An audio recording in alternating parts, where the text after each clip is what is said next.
What is up, everybody? It is another beautiful Sunday morning.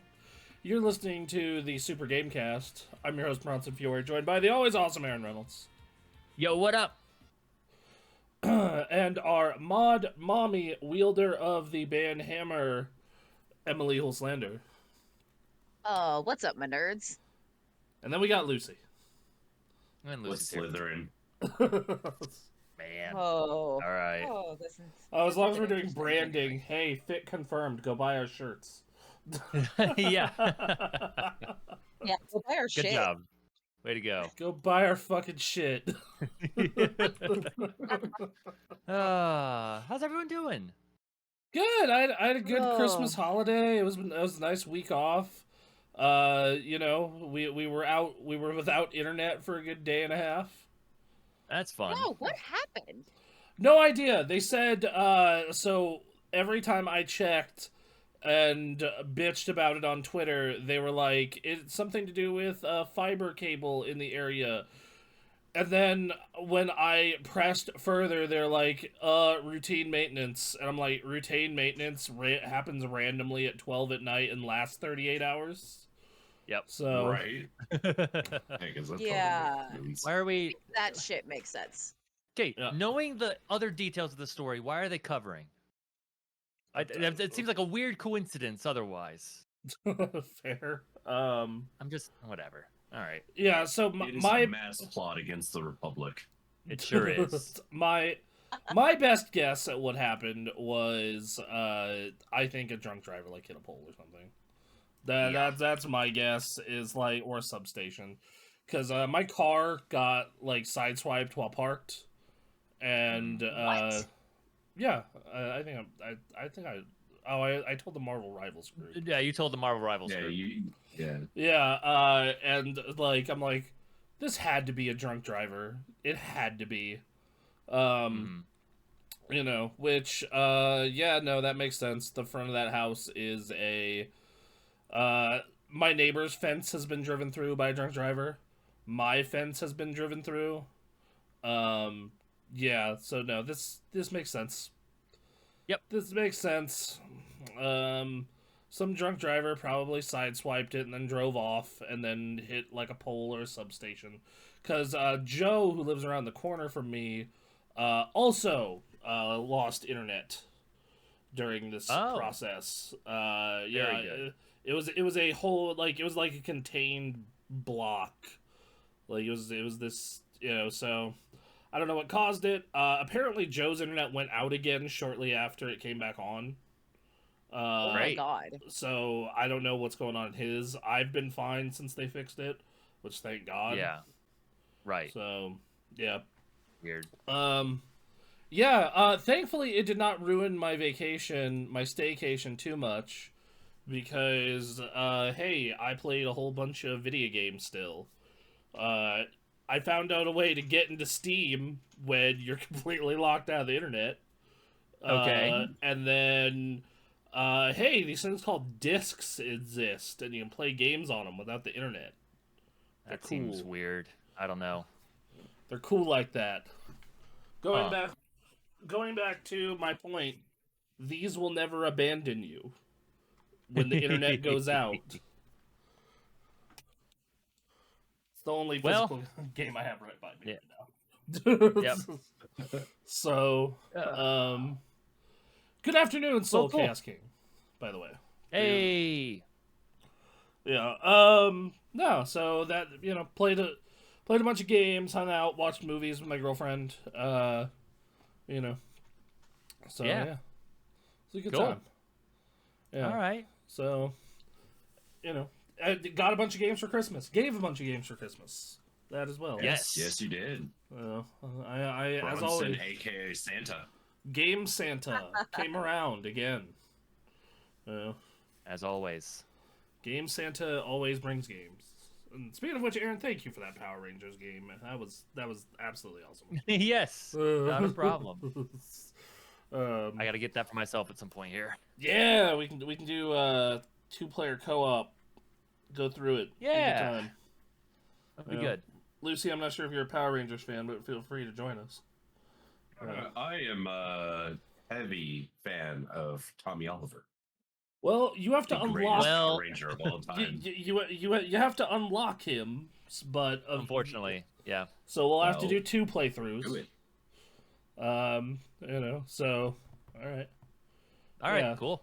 So Circle back around to that. yeah. Anyway, this is kind of a chill podcast. This is our end of the year lazy show, where we don't do a whole bunch of prep work. We just kind of go over what happened this year, month by month, in the Yeah. news, and then do the same for releases and call it a day. Yeah. Fun fact: I hope you're ready for some good news, but a lot of news about labor, be it strikes Yep. and layoffs and investments. Yep, Oh yeah. because we don't talk about that enough on this show. Right. Boy howdy. But hey, the We first talk. it's like last night during the Marvel Rivals conversation, I was like, we do a podcast that has good news in it? What are you I talking know. Pain in the ass. Oh, Jesus. about? Yeah, that's how So, we roll around here. That's how we roll. the past year and a half of video games has just been a lot of strife. It's just been a lot of like drama and strife and problems. So yeah. Anyway, but the first news story of the year was actually kind of cool. It was 13-year-old Willis Gibson became the first known person to beat Tetris by reaching its kill screen. Ooh, So- I forgot about that story. Yeah. So if you play Tetris long enough, so Tetris doesn't have an ending, a normal ending. It's if you play long enough, eventually the game cannot physically keep track of everything and breaks. And he did that. So good on him. Hell yeah, that's cool. All right, so the rest of January is Wait. all. Sorry, go ahead. Are we not going to talk about the news anchor that became absolutely the internet's biggest target because of that story? Oh I yes, don't remember that. Yeah, no, some news. So a news anchor criticized the poor kid. On there is like that. Wow, you've got your whole life to actually accomplish stuff. You should get out and touch grass. And the internet hated her. Yeah, Yeah. I'm just like, yo, dog. This is the first person ever to do this ever. Shut up. And this It's- kid yeah. he's not even 18 yet. He's got his whole life to He's do other things. 13. Yeah. Like, What the fuck? Forgot monster. about that I think part of the she's story. in hiding in Venezuela at the moment, Probably. Yeah. Ooh. along with the person that hit your car. I bet it was her. Yes, exactly. If she thought what that kid was doing nothing, she would faint at the sight of me. It'd be terrible. Rough. All right, so I'm not gonna say the exact numbers just because I want to get over all the companies that did it. Unity, Twitch, Discord, Riot Games, Microsoft Gaming, and Eidos Montreal all had layoffs totaling a little over 4,000 people. Yeah. Yep. Good All right. stuff. So that was January. All Moving right. on. All right, February. Hey. Walt Disney Company announced a $1.5 billion investment into Epic Games. Forgot about that story. Toys for Bob split off from Activision and became independent. Good for So them. That's Right. Good for them. happy story there. So and then the Academy of Interactive Arts and Sciences hosted their DICE Awards and inducted Koji Kondo into their Hall of Fame. For Nice. those of you who don't know who Koji Kondo is, he is the gentleman who does the music for Zelda and Mario and a shit ton of other Nintendo products, but mostly Zelda and Mario. So, yep. Yeah. Hell yeah. Well deserved. Man has a fantastic career. And then, hey, more layoffs. Sony and Hey. Electronic Arts totaled out to just over 1,500 layoffs that month. Wonderful. All right. Yep. I'm gonna keep this trend going where I talk news, like what happened that month, and then tell you about what happened in the layoffs. Great. Every month, man. Every month. Every month. Every month. Yeah. So Sega of America. Oh wait, hold on. Activision QA workers unionized under the CWA, creating the largest video game union in North America at 600 workers. Good. All right. Love to see it. Yeah. I mean, it's what you got to do at this point. Yep. Embracer Group divested of Saber Interactive and a portion of its studio to a private firm for $249 million. Those of you who don't know who Saber Interactive is, they made Space Marine 2 and a handful of other licensed properties and unlicensed properties. Their big game that's been a massive success, though, has been Space Marine 2. Yes. So, yep. Alrighty. Now, let's see. The rest of the news. Relic Entertainment was sold by Sega to an unspecified investor. 240 employees were laid off by Sega Europe in that process. Relic Entertainment, for those of you who don't know, they made Dawn of War, Company of Heroes, Homeworld, kind of a bunch of shit that hasn't been relevant in a very fucking long time, if I'm being completely honest. But so it makes sense to sell them off, get rid of them from the business end. And then Sega laid off 61 employees in QA, and then that's it. That's the only layoffs for that month. So great. All right. So small compared to all the others. Yeah, I know. The At other least months that early in the year. Yeah, that early in the year, the others were in thousands, and Sega's like, yeah, we sold off a company, and it's like 300 total. Yep. All right, we're on to April. In April, Embracer Group announced its intention to transform into 3 standalone publicly listed entities on the NASDAQ Stockholm within 2 years. Atari announced that Infogrames brand would be revived for acquired and archived titles that do not fit the Atari brand portfolio. Okay. Sure. Evo Japan happened in Tokyo. What's up?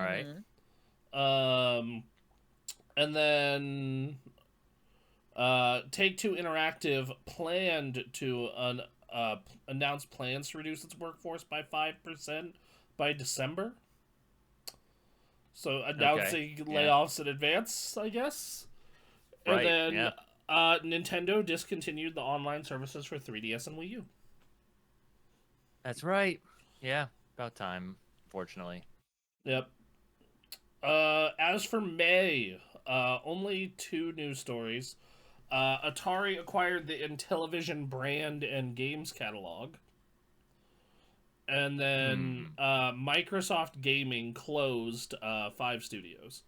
Arcane Austin, Alpha Dog Games, Roundhouse Studios, ZeniMax Online, and Tango Gameworks, the latter of which would be acquired 2 months later.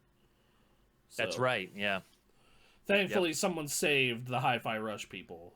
That was a big drama for a while. If you went back to those game casts, just like, what is going on at Xbox? Yes, and also, god damn it, can nothing pure in this world exist? Hi-Fi Rush was so good. Why does the company that made it have to die? Right. Yep. And yeah, that acquisition really was a lifesaver. Saved all that group that they can stay together. They made a great game together, so having them stick together to work on whatever comes next is great. Apparently it's gonna be Hi-Fi Rush 2, which fuck yeah. Okay. Let's go. Hell yeah. Let's get it. Hi-Fi Rush. Lucy, if you've not checked it out on Game Pass, Hi-Fi Rush. It's sick. It's real good. I'll have to check it out. Yes. All right. Summer Games Fest happened. Bunch of stuff got announced in June. Take-Two Interactive closed its acquisition of Gearbox for $460 million. Take-Two Interactive closed Intercept Games. Don't even know who they were, gonna be honest. Intercept Games. I don't know. Yep. And Sumo Group laid off 250 people. Okay. Damn. Yeah, they not much about them listed. Apparently they sold a company to the RuneScape people at some point. Oh, Yeah. interesting. Yep. Apparently now they're owned by Tencent, it looks like. Huh. So, yeah. All right. July. The International Olympics Committee approved the formation of Olympic esports games for 2025 in Saudi Arabia. Ah. All right, cool. I mean, Yeah, I mean, I don't know. I was thinking about esports games recently. Just like, how would you even go about doing that?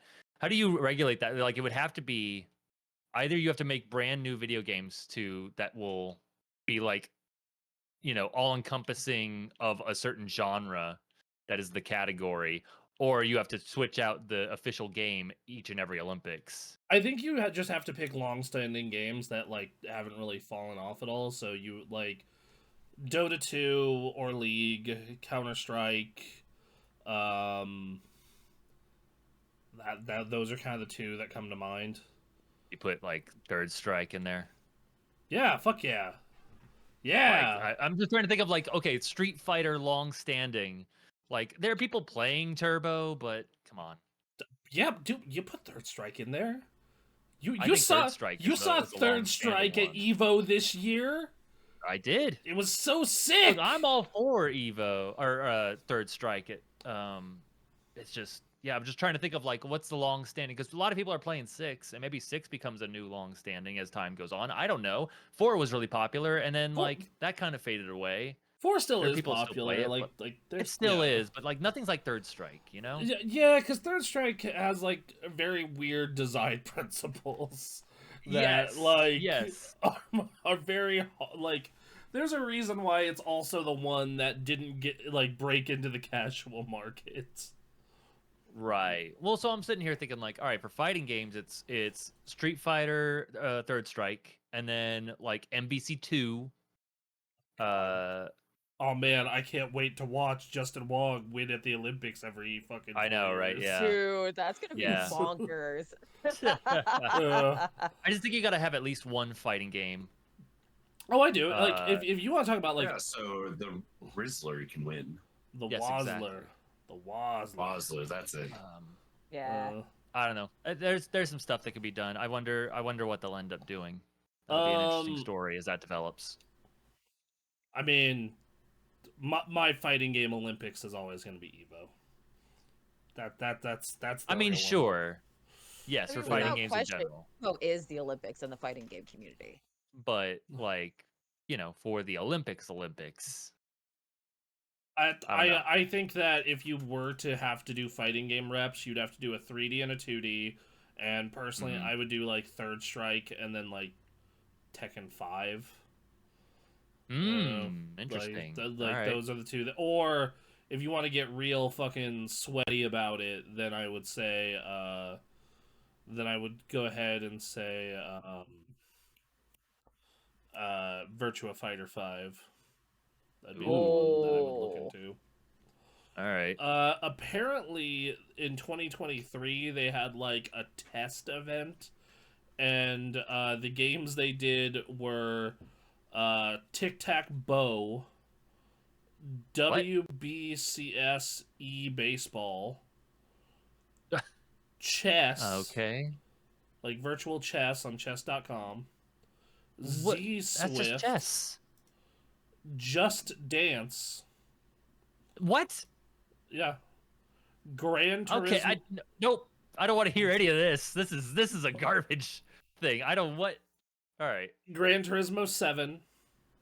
Fine. Okay, that's okay. Whatever. Fortnite. Nothing matters. Nothing matters. Yeah. But no, so it's like legitimately just I so what they did looking at the event here is are games that are related to actual sports. So archery, baseball, chess, cycling, dance, motorsport, sailing, inshore, offshore, shooting, taekwondo, and tennis. And it received a lot of criticism for this, for picking games that outside of Just Dance and Gran Turismo, and in the case of Power Pros, which is popular in Japan, don't have any weight anywhere in the world, and it just seems random. And then And they, put Just Dance in there is like you just looked at like the people who are not involved in video games in any way assembled that list. yes, so Fortnite was added in 2023 as the normal battle royale mode featuring shooting at other characters was removed in favor of a specific format created in which players would shoot targets instead. In a video game segment, IGN called it the dumbest Olympic esports. Mm-hmm. Um, Yeah, that's bad. so Wow. yeah, no. Okay, so if you're doing like real Olympic esports, like you do Counter-Strike, you do League and Yep. Dota, you do Third Strike, you do Tekken 5 or Retro Fighter 5, pick your 3D fighter of choice. You do Mortal Kombat Deception. I'll do it. Yeah, I'm down. Let's make it Uh, happen. let's see. I'm trying to think of other genres. For driving, yeah, just pick whatever the current Gran Turismo is. Unreal That's fine. Tournament. I mean, yeah, I think Quake would be cool. Sure. Quake. One arena shooter. So at that point, I think you would have to have a team arena shooter and then a singles arena shooter. Yes. So I Yes. think for the team, you do Unreal Tournament. For the singles, you do Quake. Yeah. Because I think Quake as a team game kind of blows, but as a free for all, Quake is awesome. Right. So, yeah. Let's see. RTS, you have to do StarCraft 2. Like, duh. That's not even the question. Without question. Puzzle game, Tetris, obvious choice. Yep. So I think it'd be really, really funny if they did Puyo Puyo Tetris. Just Sure. that'd be really funny. Yeah. All right.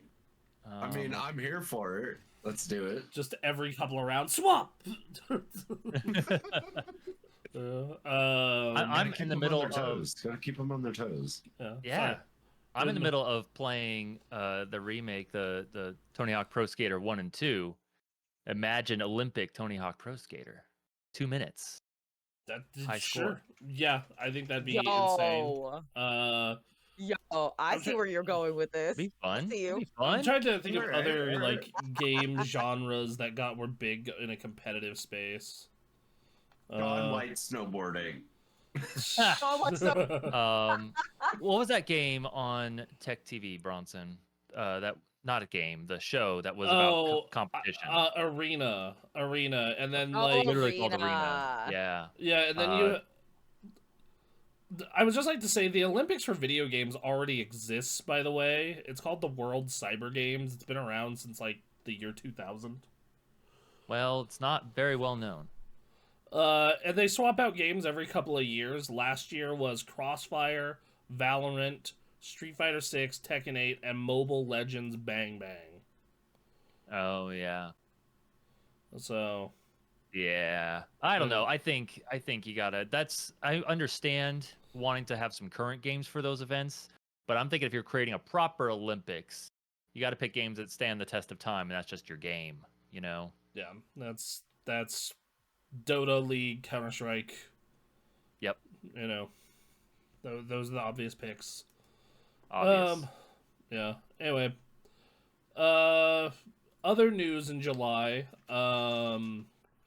500 Blizzard Entertainment workers unionized under the CWA, and then additional Blizzard Entertainment workers made another union group for specifically people who work on World of Warcraft.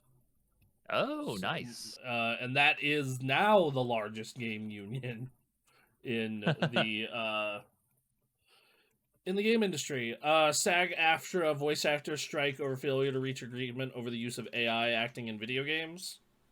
Yep. The IOC discontinued the Mario and Sonic series after 17 years of partnership with Nintendo and Sega. So no more Mario and Sonic at the Olympic Games. And then Wah, It was a good wah. run. There's your Olympic Games right there. Yeah. All Sonic and Mario games. There you go. Hell yeah. Evo happened, and it was one of the most hype Evos in a long fucking time. It was a good one. Cause My God. let me tell you that fucking Hugo. Oh my God, Evo moment 38. Moment 38 happened. Moment Yeah. 38. Punk finally got his win. That was a hell of an Evo, man. Yeah. Good times. Yeah. Speaking of which, hey, Redbubble, go fit confirmed. We have a shirt for Evo Moment 38. We sure do. You wanna go pick that up? Anyway, and then let's see what else. And then layoffs. Bungie laid off 220 more people. And then that's it. That's it for layoffs. Oh, good. All right. That was part of a larger. Man, Bungie news this year was rough. Yeah, and then like the fact that like we know someone who was affected in that bullshit. You know, like that was, yeah. After releasing the best expansion in about 3 years, they're like, yeah, we had to still lay off a bunch of people, and our person who runs Bungie is a tool, and then Marty O'Donnell, who worked with him, was like, yeah, he's an ex-Microsoft guy, and yeah, he is kind of a tool, basically. Right. So a lot of drama related to them. So in August, Tango Gameworks got brought back, and then a couple studios closed. Argonaut Games closed. For those of you who don't know who Argonaut is, they made a bunch of like nothing for 20 years, basically. Okay. So they did a bunch of licensed games, and some were even pretty good. Like they did the Harry Potter games up until the third one, and they did Croc, and they did Alien Odyssey, and they helped with Star Fox on the SNES. And then in 2004, they put out the Catwoman game and didn't put out another game of their own until they helped Nintendo with Star Fox 2 in 2017. And then apparently they helped with the Croc remaster that's going on, but have then just shut down. Oh, man. Okay, hold That's on. a wild journey. Okay, hold on. There's actually more to that. Okay, no, excuse me. I got that backwards, actually. Okay. The company was liquidated in 2004 and then was relaunched in 2024. So this is a relaunch. Okay, Wikipedia. Thanks for that. As for other things that happened that month is Meta closed down Ready at Dawn. If you owned a PSP, you were probably a fan of Ready at Dawn. They made Daxter, they made God of War Chains of Olympus and Ghost of Sparta. They were the ones who did the God of War Origins port to PS3. And they also did the Wii version of Okami. Like they were the ones who did that port. Then they did the Order 1886 and Deformers, both kind of critical flops. And then they made a bunch of very, very well-received VR games after they got purchased by Meta. They made Lone Echo, Echo Arena, Echo Combat, and Lone Echo 2. And then had a bunch of layoffs in 2023, and then we're shut down in 2024. Well received, but because it's VR, probably didn't sell enough, according to certain people. Yes, and Meta seems to be shifting away from VR because that was a Meta studio. So right, if they're shutting down those guys, like Meta does not seem interested in at least VR game development, if anything. Nah, they want you to have a VR conference room for your work call. Oh my god. Oh my lord. Yeah. Yeah, don't you love going on your Zoom meeting and it being in VR? It's the most annoying thing about the push to. I could go on about this forever, but like there's so much promise in the future of VR that it's going to take a lot of time in development, and it frustrates me to no end that the big pusher of VR is someone who's like, let's do a work conference in VR. Let's put this 10-pound fucking thing on your face so that you can point and write really poorly in the air for your work colleagues. Fuck you. What? Jesus. Who hurt you? Oh Fucking Mark my. Zuckerberg. What I a piece of mean, shit. It's gonna set VR back so far. We could have a crazy, like, I could go on about ideas of like what you could do with VR in the casual space. It's gonna take time, money and people to develop it, and they're all going in the wrong fucking direction. Holy shit. Anyway. A plus Aaron Rant. Emily, please timestamp that for the clip. Oh, absolutely. I am going to timestamp the Aaron rant. Remember when they did the meta? They did the meta, like, it was an hour-long video of them trying to pitch the idea of the metaverse. And it's like, it goes to like a virtual Mark Zuckerberg who's starting to surf. I'm gonna go surf. And then he starts switching the outfits. And then he selects regular. Like, it's literally called like normal or regular. And it's just his regular outfit. And some voice off screen's like, wow, nice choice, Mark. Like, you people are not human. What is wrong with you? yeah, I'm pretty sure he's not human. He's trying. He was trying this year. He got like a new haircut. He wore a chain. But no, I'm not falling for it. You're an android. He's a lizard man. The lizard. That's really no. Yeah, exactly. Anyway, I every time that man talks about certain shit in VR, I am sitting there and going like, oh, it's like Second Life, but in VR. I mean, you know, there's a way to do that. That can be fun. There's a way to go about it, but that has to be your drive. Is something that's fun to use. The real fun part of that for every VR conversation that involves this man for me is just like, yo, dog, this product exists. It's called VR chat. Yes, and it's a hive of degenerate bullshit. So you're never going to. Awesome. Yeah, exactly. No, it involves like stealing skins from other games, so everyone can dress up as Optimus Prime and bone a furry as Optimus Prime, which you don't want to do because you don't make money off of it. Jesus. All right. It's a good time. It's ridiculous. People made the Safeco. Well, it's not Safeco Field anymore. What is it? The Seattle T-Mobile Mariners Park. Field. Thank T-Mobile. you. Fucking T-Mobile. They made the whole ballpark, and so you can like walk around as your character and like hang out in a ballpark. And I don't know, there's some fun, dumb stuff you can do with VR, but the only way you realize its full potential is if you're not trying to make oodles and oodles of money off of it and trying to sell NFTs for your fucking virtual apartment. God, you're the worst. Oh, anyway. Rare Aaron rant on the show. I love to see it. The closest we get to like our cyberpunk future that is in any way like aesthetically cool is we all exist in the VR space, and it's like the underground VR space because the upfront VR space just really sucks. It's just bland avatars walking into a virtual Starbucks or a virtual, not Starbucks, but like a virtual Home Depot. Like, here's our virtual Home Depot site where you can like walk through the store and then you're doing an online shopping thing, but you're in a virtual space. And like, that's what it's going to end up being. See, I think they'll totally do that for Starbucks to have it delivered to your house, though. Like, that's true. I mean, that's they technically do that with DoorDash. Well, right. Yeah, again, but it's not like with a VR headset where you walk through a virtual Starbucks and order your coffee. Yeah, and then they're gonna have fucking The Weeknd standing there serving your coffee, and Post Malone's like, "Here's your fucking latte, piece of shit," and it's like, "Great, I want to get out of here. This is hell." All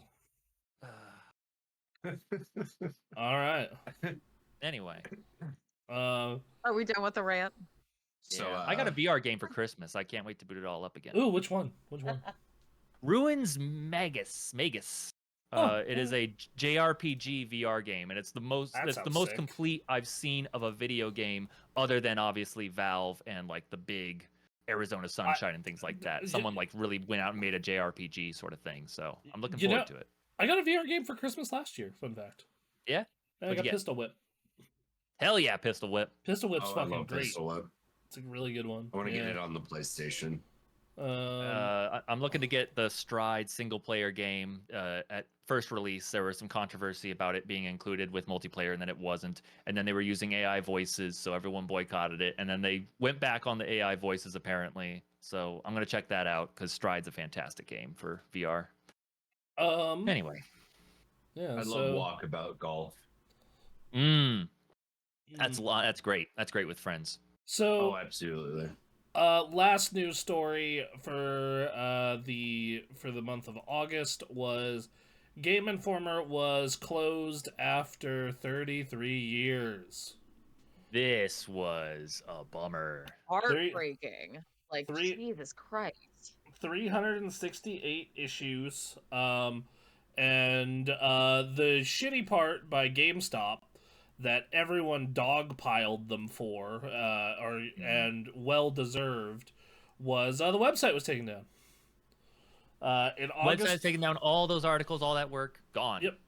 All the Wayback Machine got what it could, and there's an archive effort of people like going and combing their history and combing through their archives of like issues of Game Informer. My big box of Game Informer was destroyed in floods, unfortunately. Right. So that was a real Yeah. bummer. But that's the games media landscape, as we know well here, is fucking shit. It is shit. And this is a perfect example of this is a publication that did good work, did it for 33 years, very beloved, but it wasn't making GameStop anywhere near enough money, so I guess fuck you. Right.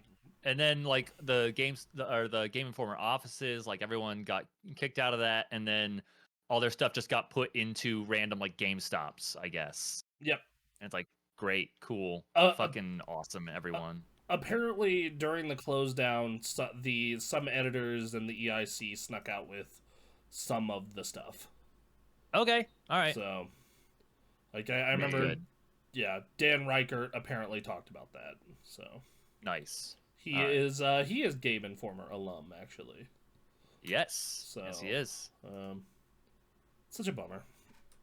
Such a bummer. Real bummer, and like just it got us thinking about like man, magazines. I don't know. There was a time, man. I bought a physical game magazine this year. Yeah. Yeah, I did. There you go. Good old retro gamer. How is that game? How was that? It was good. It was the paper stock is real nice. The articles were fairly interesting. I loved the history of PSP thing they did on this issue. I don't know. I'd consider a subscription. I've been thinking about it. I forget how much it costs, but it was enough to have. It was enough to where I was like, oh, that's kind of pricey, but I want to support, this thing. I need more money, but yes, I would. Just for the memories, if nothing else, man. Just that's some good toilet reading, if nothing else. Like I'm on the toilet, I'm gonna be here for a couple minutes. Let's pop open this magazine and look at an article or two. So if you do a subscription, it's $8.08 per issue.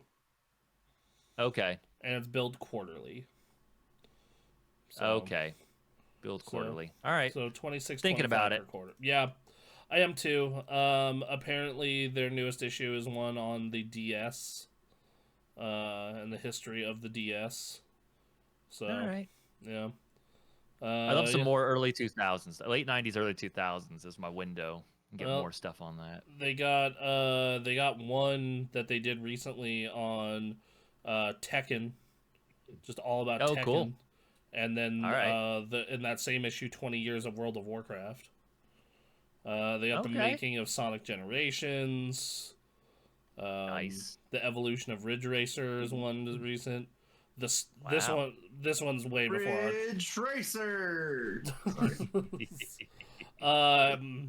Yeah, they did one that was after the Ah. issue I got of Inside the Spectrum, like the Oh, the okay. yeah am ZX on the Spectrum?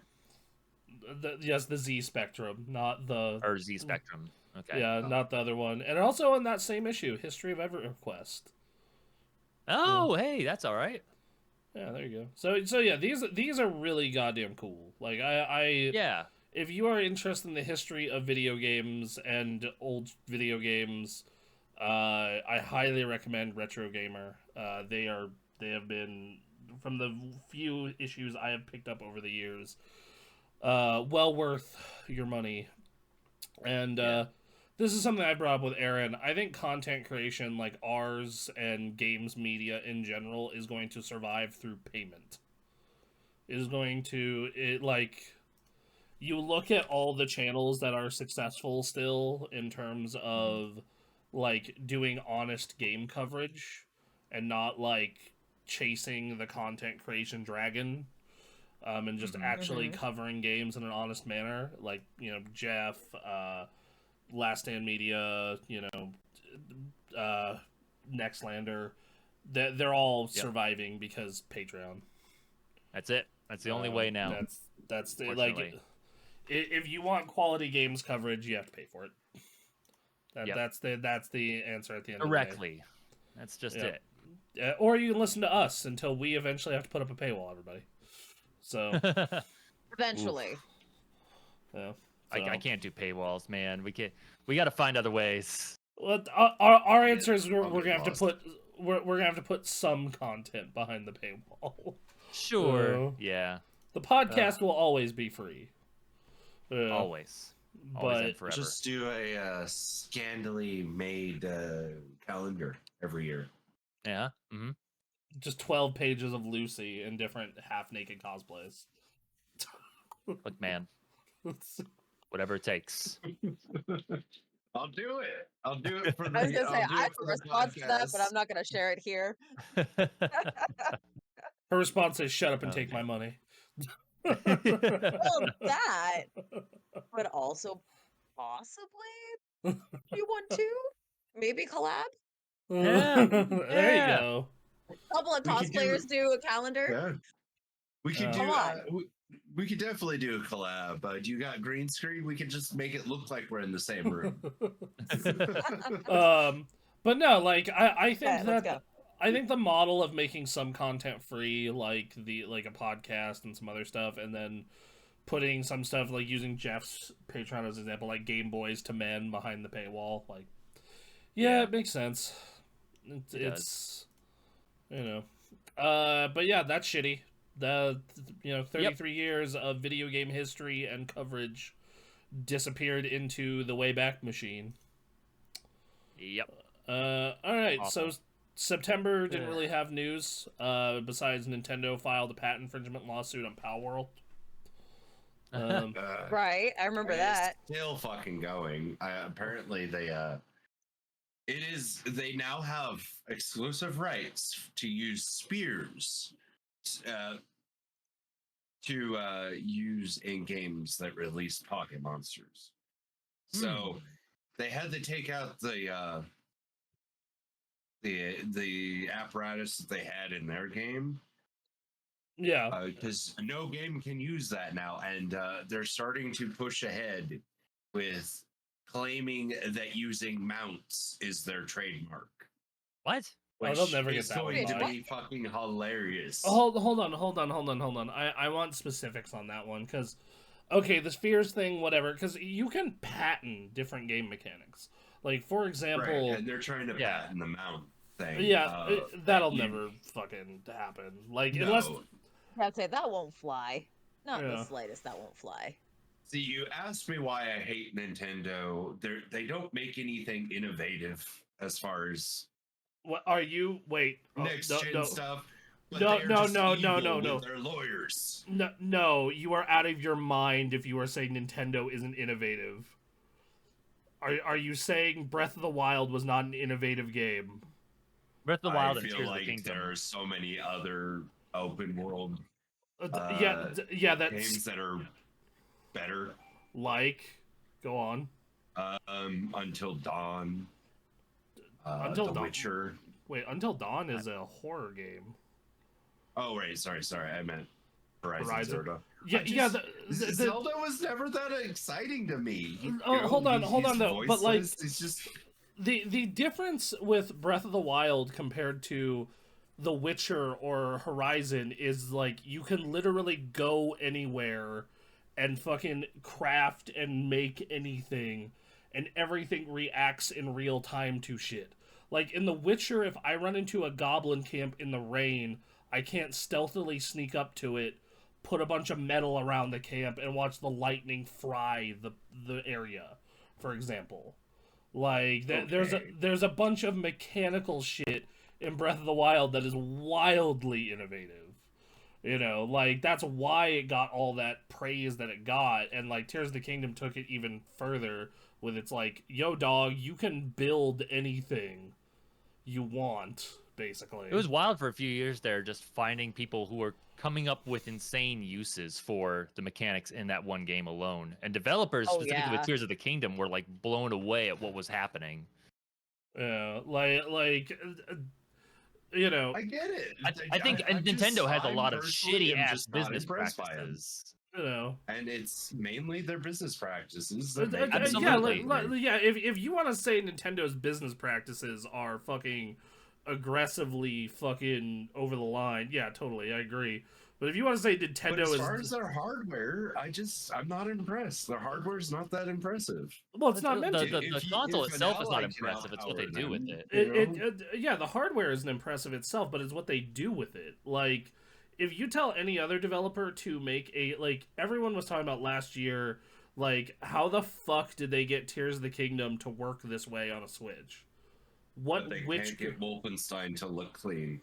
Well, That's that's, not not Nintendo. Nintendo, right? Blame it. That's the for problem. that. That's my point. Is like they do well in their closed off, bubbled environment. But that's not Nintendo's But fault. when you offer their third, it's but they also Tell actively it to refuse get better. Tell it to get better. Get good.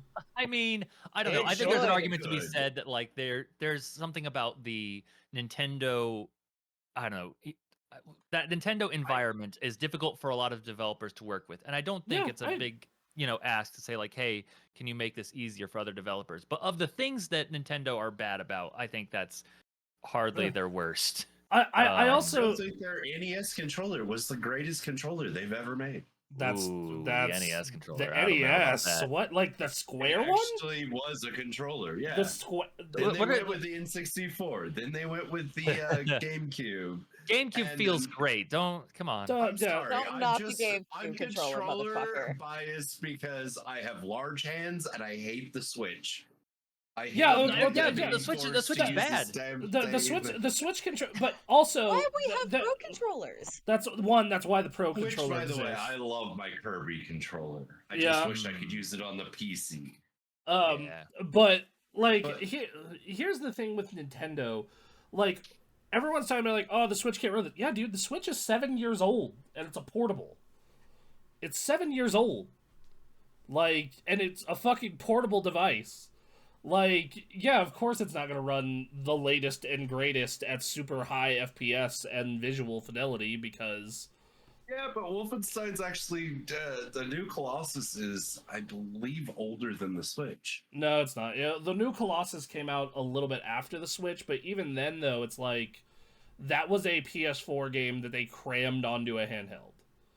Like, this would be like back in the day if you ported like Shadow of the Colossus to the PSP. Yeah, you could probably do it, but It's gonna look really bad. it's gonna look real rough. You know, Game was chugging on the PS2. I get that.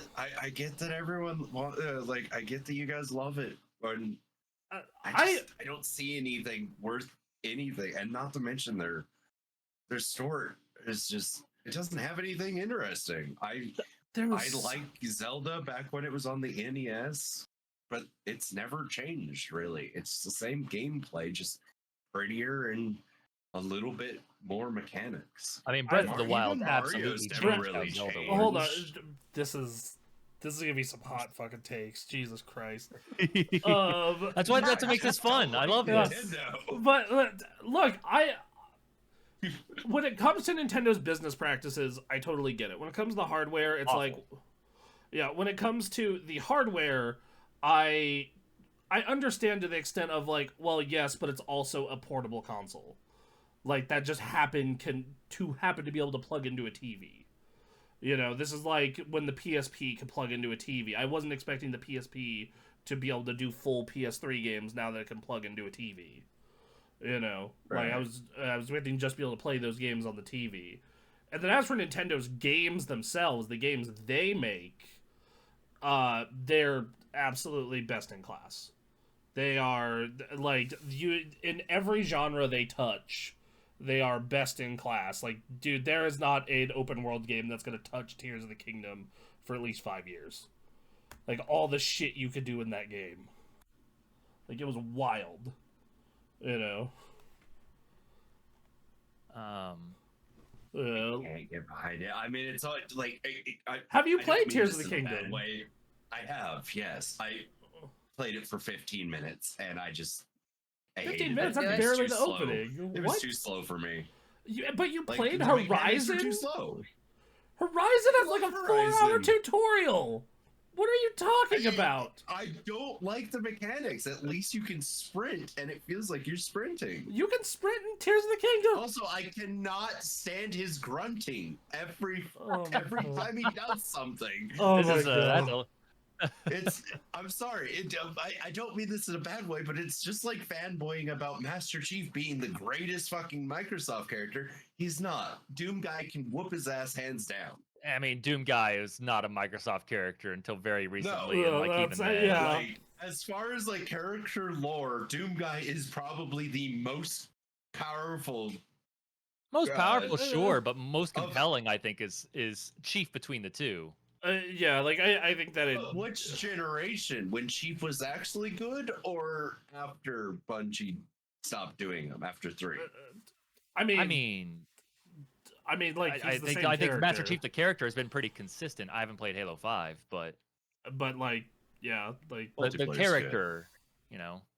so, you know, and then like Where I were said, we? We went off on. I a number think- of I was different gonna say, ways. y'all went off And then the I think rails. that- Where are we at? God, I wish I had some popcorn. And then I think that Link, the character, is meant to be a shell for you. You project whatever you want to onto Link. That's the whole purpose of the character. It's the same thing with Master Chief, in all honesty. It's Master Chief is meant to be a blank slate that you project onto. I think Master Chief, his thing is like I'm here to get the job done, and here's all these people that are worried about this or that, and like I'm gonna go get the fucking job done, and that's what I Yeah. think is compelling about Chief. Someone, you know, in Halo 4, someone's up to their bullshit, and he just walks out. He's like, "All right, I got a job to do. Bye." Yeah. Yeah. So It's simple, but that's what I like about it. yeah. Well, I'm sorry. I'll just never be like too. you No, enjoy I what gotta you bring want to this up. enjoy, but like to come in here I'm and trying say, very hard not to like I'm not trying to shit on Nintendo, even though look, sometimes a it's lot of what they deserved. do So, bothers me. so we have shit on Nintendo on this show plenty of times. Like Yes, that is not not the opposed to issue. that. But like I disagree with the innovative thing. I don't know. How? Every game How? is a little They- different. Nintendo fucking Warner made the Brothers deep. even did better with Nintendo's Shadow responsible for of 3D War. adventure games being what they are. Yeah, Nintendo is responsible for the D-pad, responsible for the analog stick, responsible for 3D platformers, 3D adventure games. They're the ones who brought in all the like crazy shit that open world games are starting to do now, where it's like, okay, in Breath of the Wild, everything interacts with each other. You can set grass on fire. You can fucking cook, and the food will get burnt. The environment, all the items and objects interact and do all this crazy shit. Like, how the fuck is that not? I just want to play the game. I don't need it to interact with me. It's a video game. That's part what of- a video part game of that- is. It plays into it, you You, know. want an able to interactive set that shit movie? on No, fire. no, I know what Games this where you can set motherfucker the wants. grass on fire. Yes, but you can In use. Fortnite, you could do it. Yes, and this game came out before Fortnite. I don't need to build. I don't need an engineering degree just to play through an RPG. It's not an RPG, but that's besides the point. Like, even Right, then, okay, though, sorry, it's open world adventure game. but like even then though, it's like you can use you can use those mechanics in the gameplay itself. It's like, oh, I can kite this boss through this field and set it on fire and kill the boss with this fire, or I can approach this boss a normal way and try and whack at him with my sword, or I can fucking do all this crazy shit and figure out these different ways they interact with each other. It's the mechanic, like Breath of the Wild in particular, and Tears of the Kingdom especially. I still think that even Tomb Raider has better puzzles. I mean, that's fine. Like The puzzle qualities themselves, like and then also Tomb Raider doesn't allow you to solve a puzzle 30 different ways like Tears of the Kingdom does. I don't. I don't need that much out of a game. The thing is, though, is like that's why it's impressive. Though, is it allows you to all these different solution routes and to be creative and think. I won't disagree with that. That is actually rather impressive. You know, I like just think it's over the top. every It's time like they're trying too hard. No, I think it's great. Like, I think Anthony and I had this fucking conversation where, like, we were talking about our Breath of the Wild and Tears of the Kingdom playthroughs, and other than the core story beats, those might as well have been totally different playthroughs of how we went through those games. Like, it was crazy. And every person I talked to about how they went through a different zone has something different that they did and said and worked with. Like, for example, when I went through the cold area of that game, my solution was, okay, I'm going to make a shit ton of food that makes me cold resistant and just, like barely make my way through it into this area to discover what I need to discover.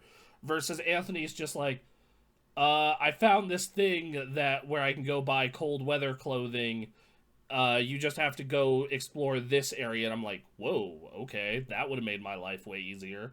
And just shit like that happens like every 15 seconds. Like, a perfect example is they have a shrine in the first game where it's one of those. Have you ever seen those, like, puzzles where you have to, like, move a thing to lead a ball around? Oh, I know which one you're talking about. Yeah. Which temple you're talking about. Yeah, so what I did is I was like, I wonder if you could do this. And I flipped it upside down where it's all flat and just skipped the entire maze. I was just like, oh, okay, that's awesome. You know, just like all this creativity in these aspects. Like if you're looking for like narrative, I get it, but all that creativity could have gone towards a new enemy. It's always Ganon. It's always the classic. So it's I the feel same. okay. So hold on. Majora's Mask was awesome. So what I you're love looking, that, 'cause what it you wasn't are, the same thing. what you are looking for is a new narrative. I don't give a shit about narrative. I care about the gameplay, and Nintendo's gameplay is fucking always on point. I will, okay, that I can agree with. But Yeah. yes, I do like a good narrative. The one thing that irritates me about Batman is he's constantly fighting the same people. Yeah, that's comic But heroes. at Most least of the time. he's got, yeah. This is a it larger is, problem than any but franchise. at least there's This is multiple. There's at least more than 5 villains that you typically go up against. Yes, like I think that, I mean, Batman has a ton of villains, but like, let's be real, people care about like 6 of them. Yeah, right. You know, that is true. Same thing with Spider-Man, but they've managed to still make 2 games where you don't have villain overlap aside from some of the minor ones. Yeah, nobody wants to play the Batman game where you fight Calendar Man. No.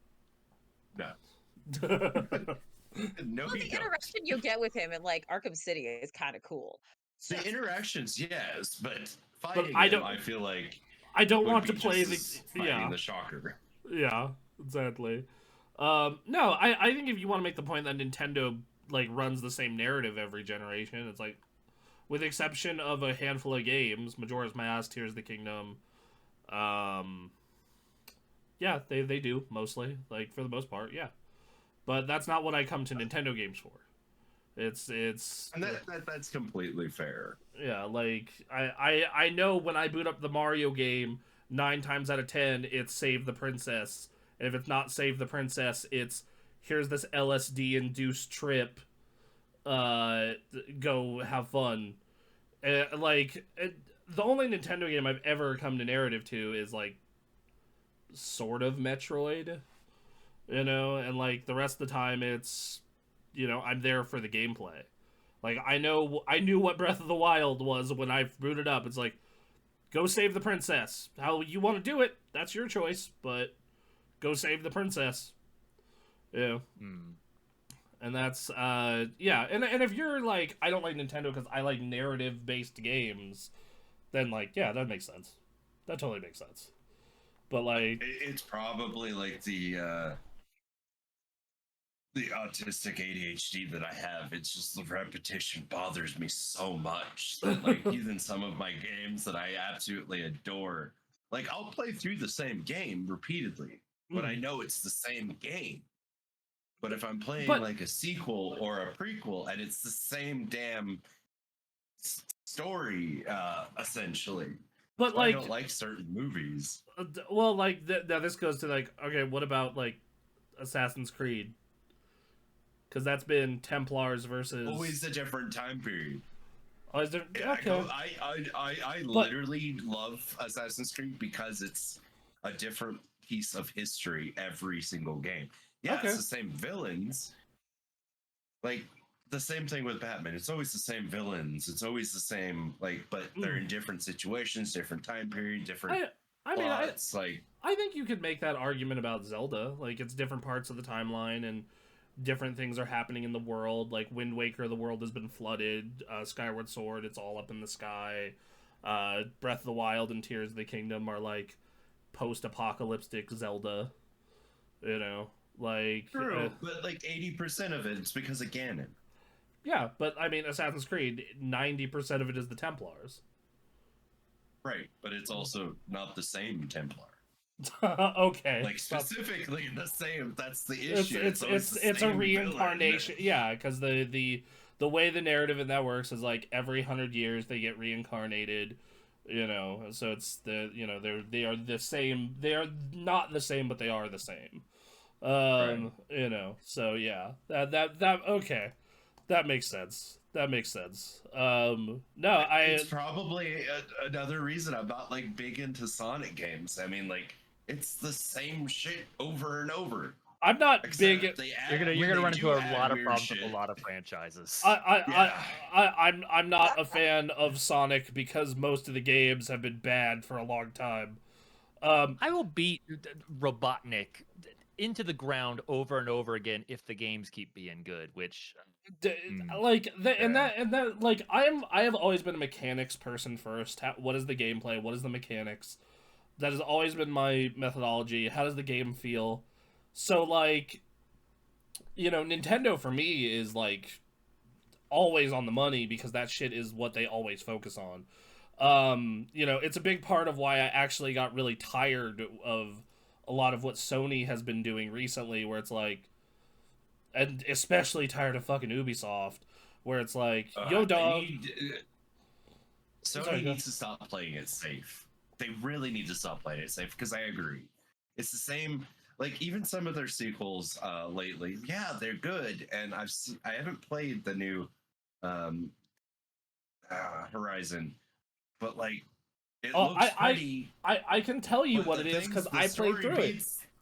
Right, and we've talked about it, and the story beats, I'm just like, you could have you could have done so much better with the story, because you set it up perfectly with the first game. See, I feel like Horizon is the game that did not need a sequel in any way.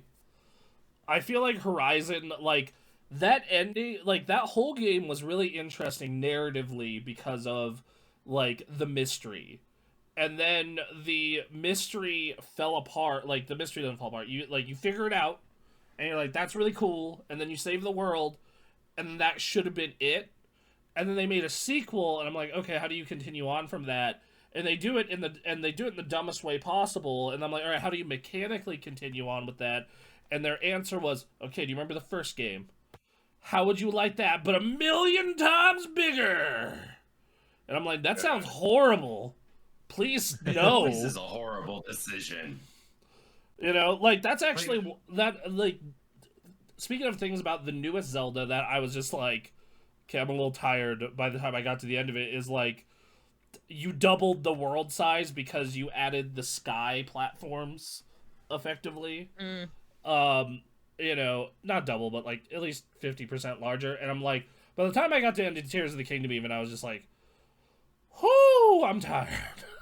No, thank God for all these goddamn warp points for doing these shrines.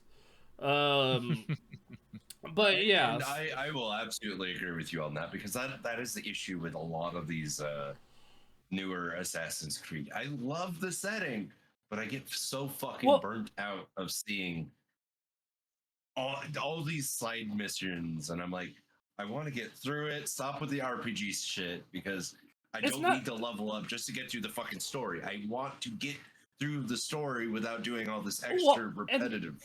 And that's the part about, like, that's my that's the part that I feel Breath of the Wild and Tears of the Kingdom did right compared to like an Assassin's Creed game. Is like, you can technically, in Breath of the Wild, you can literally go to Ganon after you get out of the tutorial island immediately. If you think you can kill Ganon with a bunch of sticks and a pan, which some people have, I've seen it. That is impressive. You can go do it, boy. Let's get it. You know, or you can do what I did, where you wanted to explore the whole map, and you did, and like, there wasn't a bunch of like shit everywhere on the mini map being like, go collect this, go do this, go fucking, like, it was like, if you don't discover a shrine, you can do it to get more health or more attack power, or you can go explore shit to go get better items, but like, otherwise, like, figure it out, homie. And I really respected them to. I actually really respect that game design choice of not having a bunch of threads to lead the player and fill your time with busy work, because that's what it feels like and it's not just Ubisoft. There are tons of open world game developers that do this shit, where it's just like, we're gonna fill all your time with busy work. It's like, motherfucker, I signed up to play a game. I didn't want to sign up for a second job that's not paid. You know, right? Like, I love the lore in a lot of games, and I love the back lore that you can collect, and I like it being a second choice. But there's certain games that make it so impossible to know what the fuck's going on unless you do that extra stuff. And it is feeling like a second job without paying. It's well, so like, a perfect example of a good game that uses their side content in a good way are the Spider-Man games, because all the collectibles add lore, all the side quests are like villain-related fun side quests, all the everything is related to something like about Spider-Man's history as a character, or about the world that we're in, or like or helping what or blue balls. I'm specifically talking about how they blue balled us with the Spider-Man game that they got leaked, and they hinted at it in Spider-Man 2.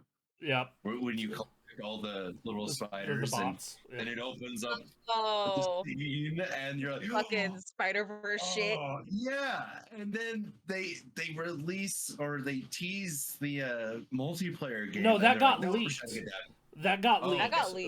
So what happened? Though. So what happened is Insomniac was working on that as a possibility, and then they canceled it. But when someone hacked into Insomniac last year, they proceeded to leak that to everyone. Yeah, they need to rethink that one, because holy shit, would that be so much fun? Like, the four of us playing that together would be awesome. I agree, but I also like a studio only has so many time and resources, or has so much time and resources. And if you told me, do you want live service co-op Spider-Man, or would you prefer a Venom game, Wolverine, and Spider-Man 3, I'd be like, I kind of want the single player games. I feel like they could do it without the live service. I think they could do it. I think they could do it. I don't think Sony would allow them to, because they want that money. They want that Was money. Gotham Knights live service? Yeah, that's or was live it service. just? That was live service. They planned to make it live service, and then I don't know what the fuck happened because it wasn't a hit. I'm so tired of live service. That needs to go away. It's not gonna go away. It just needs to be. There just needs to be less of it. Like I don't mind It live needs service. to die down a like- little, is what it needs to do. Like Marvel Rivals is a live service game, but it's done correctly. You know, Yeah. but And even Sony has realized from recent, like after Concord, like we need to dial this back. So yeah. So it's not going to dial back as a whole, but at least Sony's like, shit. Just a little bit. Find You the know. ones that work and just yeah, hold like on to those. Do whatever you can to keep them up. yeah, you know. I think that like the open world game problem is it creates a lot of problems. One, it causes games to lack focus. I think that part of the reason why Spider-Man works is his focus can be an open world because of his traversal. Because just moving around in Spider-Man is fun. So it makes doing, like, collecting stuff or doing that kind of stuff fun. And then the other thing that... But, like, that's not most games. Like, Horizon, me riding this robot buffalo, like, yeah, this is neat. I'm tired. I know you want me to go forage for twigs to craft this thing, but to make arrows, and it's like, okay. And I'm, and then like, okay, I'm gonna go climb a tower, but now the tower moves because it's a brontosaurus robot. That's cool, I guess. And I'm just kind of like, I'm just tired of that format. It's the same reason, like, I'm kind of curious how I'm going to feel about Ghost of Yotei. Because I was tired of it when Ghost of Tsushima came out, but the game was so goddamn good, I didn't seem to mind it as much. So I guess if you're willing to make something that's absolutely best in class, I can still enjoy it. But when it comes to like what Far Cry is doing, what Watch Dogs is doing, what Horizon did, I'm still just like, dude, I don't have the fucking... They just need to simplify it a little bit. A lot of these companies need to go back to their Well, roots a little bit. Well, I think a game that's a perfect example of what I think is nearly perfect is I've been playing Indiana Jones recently, and it doesn't have a big, giant open world, but it does have, like, you'll go to an area, like, you'll do the Vatican City, and the more you play in it, it'll open up, and you can focus on doing the main story. Like, I'm playing on the normal difficulty, and even then it still has markers of where to go. And, I'm going on the normal difficulty, and I'm having a great time, and, like, I like how it's contained in this area. It's a big area still. Like, Vatican City in that game is fucking big. But it's not like, here, collect all this bullshit, and here's the biggest open world map you've ever seen, ever. It's more focused, and because of that, they were able to design, here are these really cool puzzles. Here's this, like, if you want to do side content, here's this thing where if Indy can go lift a cellar key and get a Nazi uniform, you can go join a Nazi boxing club and kick everyone's ass. Yeah, I stumbled into that side quest. I'm gonna have to get that. So yeah, I can actually, I absolutely agree with you as far as that, because I've been going through my backlog and getting some like older games. Like I just finished Wolfenstein 2 like last week, and it's the first Wolfenstein 1, the new org. It's the first time I've played all the way through. Also made by the Indiana Jones people. Yeah, Machine Games. Well, like being back in a game where it's a little on rails, but it gives you a little bit of openness. Like you can go collect Nazi gold, pick up Enigma codes. It gives you the option of like finding all this stuff, but essentially you just go around killing the bad guys. You get point A to point B, and I kind of miss that about games. I don't need like I'm burnt out on open world. I think that's what my problem is. I'm just burnt. That's fair. It's a big part of like, so I'm working on my top 10 list for next week, right? And I'm playing games and going back to games I played this year, and I'm like, wow, I don't have a single open world game in this top 10 list. I don't have a single one because I'm just tired. I'm just tired, man. You know. We're getting older. We have less time. Stop it. And even when I do have time, it's like I don't want to spend it on that in particular. Like I want to spend it on like games that actually feel good to play because like and correction, Infinite Wealth, the RPG technically does have an open world, but it's far more contained and dense, as anyone who's played Yakuza knows.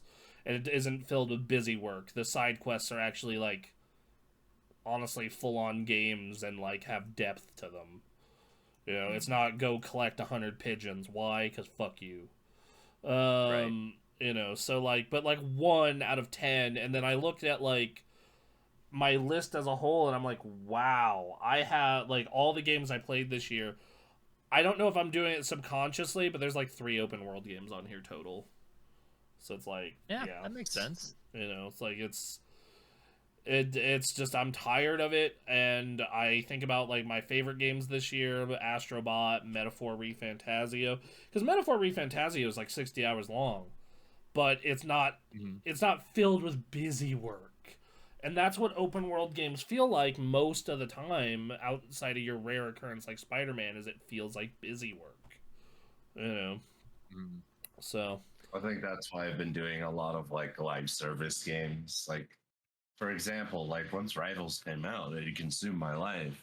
Or I love being able to play Call of Duty all year because it was just like, oh, pop in, play some matches. It's a good time. I don't have to really think. I don't have to piece everything together. I don't have to go from point A to point B. I think that in the case of live service games, they also feel like busy work a little bit to me, just not as bad. And it depends on the live service game.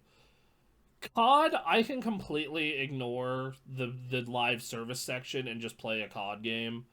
And Marvel Rivals, like, I don't have to do the dailies to have fun. But I feel like a lot of live service games, like if I want to make the most of my time and say Destiny, I have to do my dailies. Diablo, I have to do my seasonal content. Like I can't just play the game. And one thing I've started to really like is just games that have a goddamn ending, which is why I enjoyed Astrobot so much, why I enjoyed Infinite Wealth and Metaphor and Dragon's Dogma and Neva. Like I got through Neva in 4 hours. It was great. I loved it. Damn. I paid $16. I got my 4 hours. It was a fantastic story. It was a fun game. It was a good time. Hallelujah. You know? So Yeah. Where's the Tylenol? Right here. Right there. There you go. I guess this is aspirin. Within reach. That's how old he is. I was making a Christmas vacation joke. Oh. He said hallelujah. Oh. So, back to what happened this year, by the way. Yeah. We got Sorry trailed for off that there. tangent, folks. It's a casual game cast for a reason. Yeah, this is not the structured show, which is good. The Nintendo Museum opened in Kyoto, Japan, on October 2nd. Nice. Keyword Studios acquired Certain Affinity. They're the guys led by a bunch of ex-Halo multiplayer people, and they do a bunch of work to help with other people's games most of the time, though apparently they're finally working on their own. Nice. Nintendo Music, a streaming service for Nintendo soundtracks, was released. Okay, this was one of the... Yeah, did you hear about this story? I feel like we covered this on the podcast. Oh my god, this is so good. Okay, so what it is Nintendo... See, this is a business practice that I find stupid, so this is something Nintendo was doing that was stupid. It's like not even like necessarily bad, it's just dumb. Right. So Nintendo does not put their music on Spotify or Apple Music. They just don't have it anywhere, except YouTube by people who are legally uploading it. So what they have decided to do is release their own music streaming service that you get as part of your Nintendo Online subscription. Mm-hmm. And it's just all of their music from all their games, which, I mean, hey, credit to them. Their games do have some great ass music. It's just Yeah. it's just so funny, dude. Another reason that I don't like this company. I I get that, I'm just like, this is so funny to me. Like, this is more funny than anything. I'm just like, I mean, you guys do know that, like, people can just rip music from your games, right? Like, it's not hard. I like to pretend this does not exist. Like They're just ready with the cease and desist and lawsuits. They have a fleet of like a T-800 lawyers ready to just be shipped out and go to your house. The Nintendo ninjas will come and get you. Jokes aside, all right. Jokes aside, I don't know. I had a Nintendo Online subscription when this came out, and I don't know. It seemed fine. It seemed like Spotify for Nintendo music, and chances are, if you're the type of person who wants to listen to Nintendo music on the reg, you probably have a Switch Online subscription anyway. So I'm not like, and their online subscription is also dirt cheap. $20 a year. So yeah. Yeah. All right. Take-Two Interactive sold Private Division to an unspecified investor. Private Division made basically was a port house. So they helped with Hades, for example, porting it to physical distribution. They basically help make physical copies of a bunch of indie games, which is cool. It's super awesome. Yep. And then Roll 7 got shut down. And they, for those of you who don't know who they are, they're the Ollie Ollie people and the Roller Drome people. Yep. Two great games. Roller Drome in particular was dope as hell. Roller Drome is awesome. Oh man. Yeah, so there you go. They're shut down. They're done. And then the last news story that was really notable this year was Sony bought a large chunk of Katakawa Corporation, and they are now the largest shareholder of Katakawa. Right. Yes. Because we need more. We need more consolidation in the video game space. That's what we need. At least it's not outright ownership. Yeah. So some notable deaths in the game industry. Akira Toriyama, creator of Dragon Ball and did the art for Dragon Quest and Chrono Trigger and Blue Dragon, passed away at age 68. Yep. The lead designer of Full Spectrum Warrior and creative of Free Realms passed away. Let's see. The voice actor who voiced Sir Walter Beck in Fable 3 and was known for portraying King Theoden in Lord of the Rings, sequel adaptations of Two Towers and Return of the Kings, Bernard Hill, passed away. Yeah. The voice actress for Misty and Jigglypuff in Pokemon passed away, and Jessie. Yep. The Japanese voice actress for Bayonetta and then the Japanese versions of Tomb Raider passed away. Damn. Let's see. Gordon Ma-ung, tech and video game journalist for PC World and Maximum PC, passed away. Damn. And then the co-founder of Team 17 passed away. Team 17 is a British game studio who's been around since the 90s. They also, one of their big projects is they helped with Yooka-Laylee. Oh, wow. There's that. Damn. Yep. And then let's see if there's any other ones. Character illustrator for the Tales series passed away at age 63. And then Damn. tabletop and video game designer with contributions for Dungeons and Dragons and id Software, Janelle Jacquet has passed away. Oh, So, God. and there are some Awesome. other Wow. ones, but yeah. So, oh, and then the voice actor who voiced the Vortigaunts in Half-Life 2 died at age 87. So Oh, wow. Wow. that All one's right. yeah. And then, so yeah, that was the notable passings. Rest in peace, all you wonderful creative people. Yeah. Yeah, I know on this channel we kind of like did a whole tribute run for Akira Toriyama. Yeah. Yeah. You know, like Akira Toriyama influenced this channel probably Like, more than way any much other more. creator probably. um, That So might much be right. more. That might be right. like I definitely know I would not love video games or anime nearly as much if it were not for Akira Toriyama. So Yeah. Sure. all right. So hey, let's talk about releases that happened this year. Okay. Here we go. January, Prince of Persia: The Lost Crown. You know, Good. So good. the first non-open world game Ubisoft has put out in an eternity. And then they murdered the studio shortly after. Those guys still have jobs, though. Which sucked. They're just getting shipped off to different versions, different parts of Ubisoft's massive thing.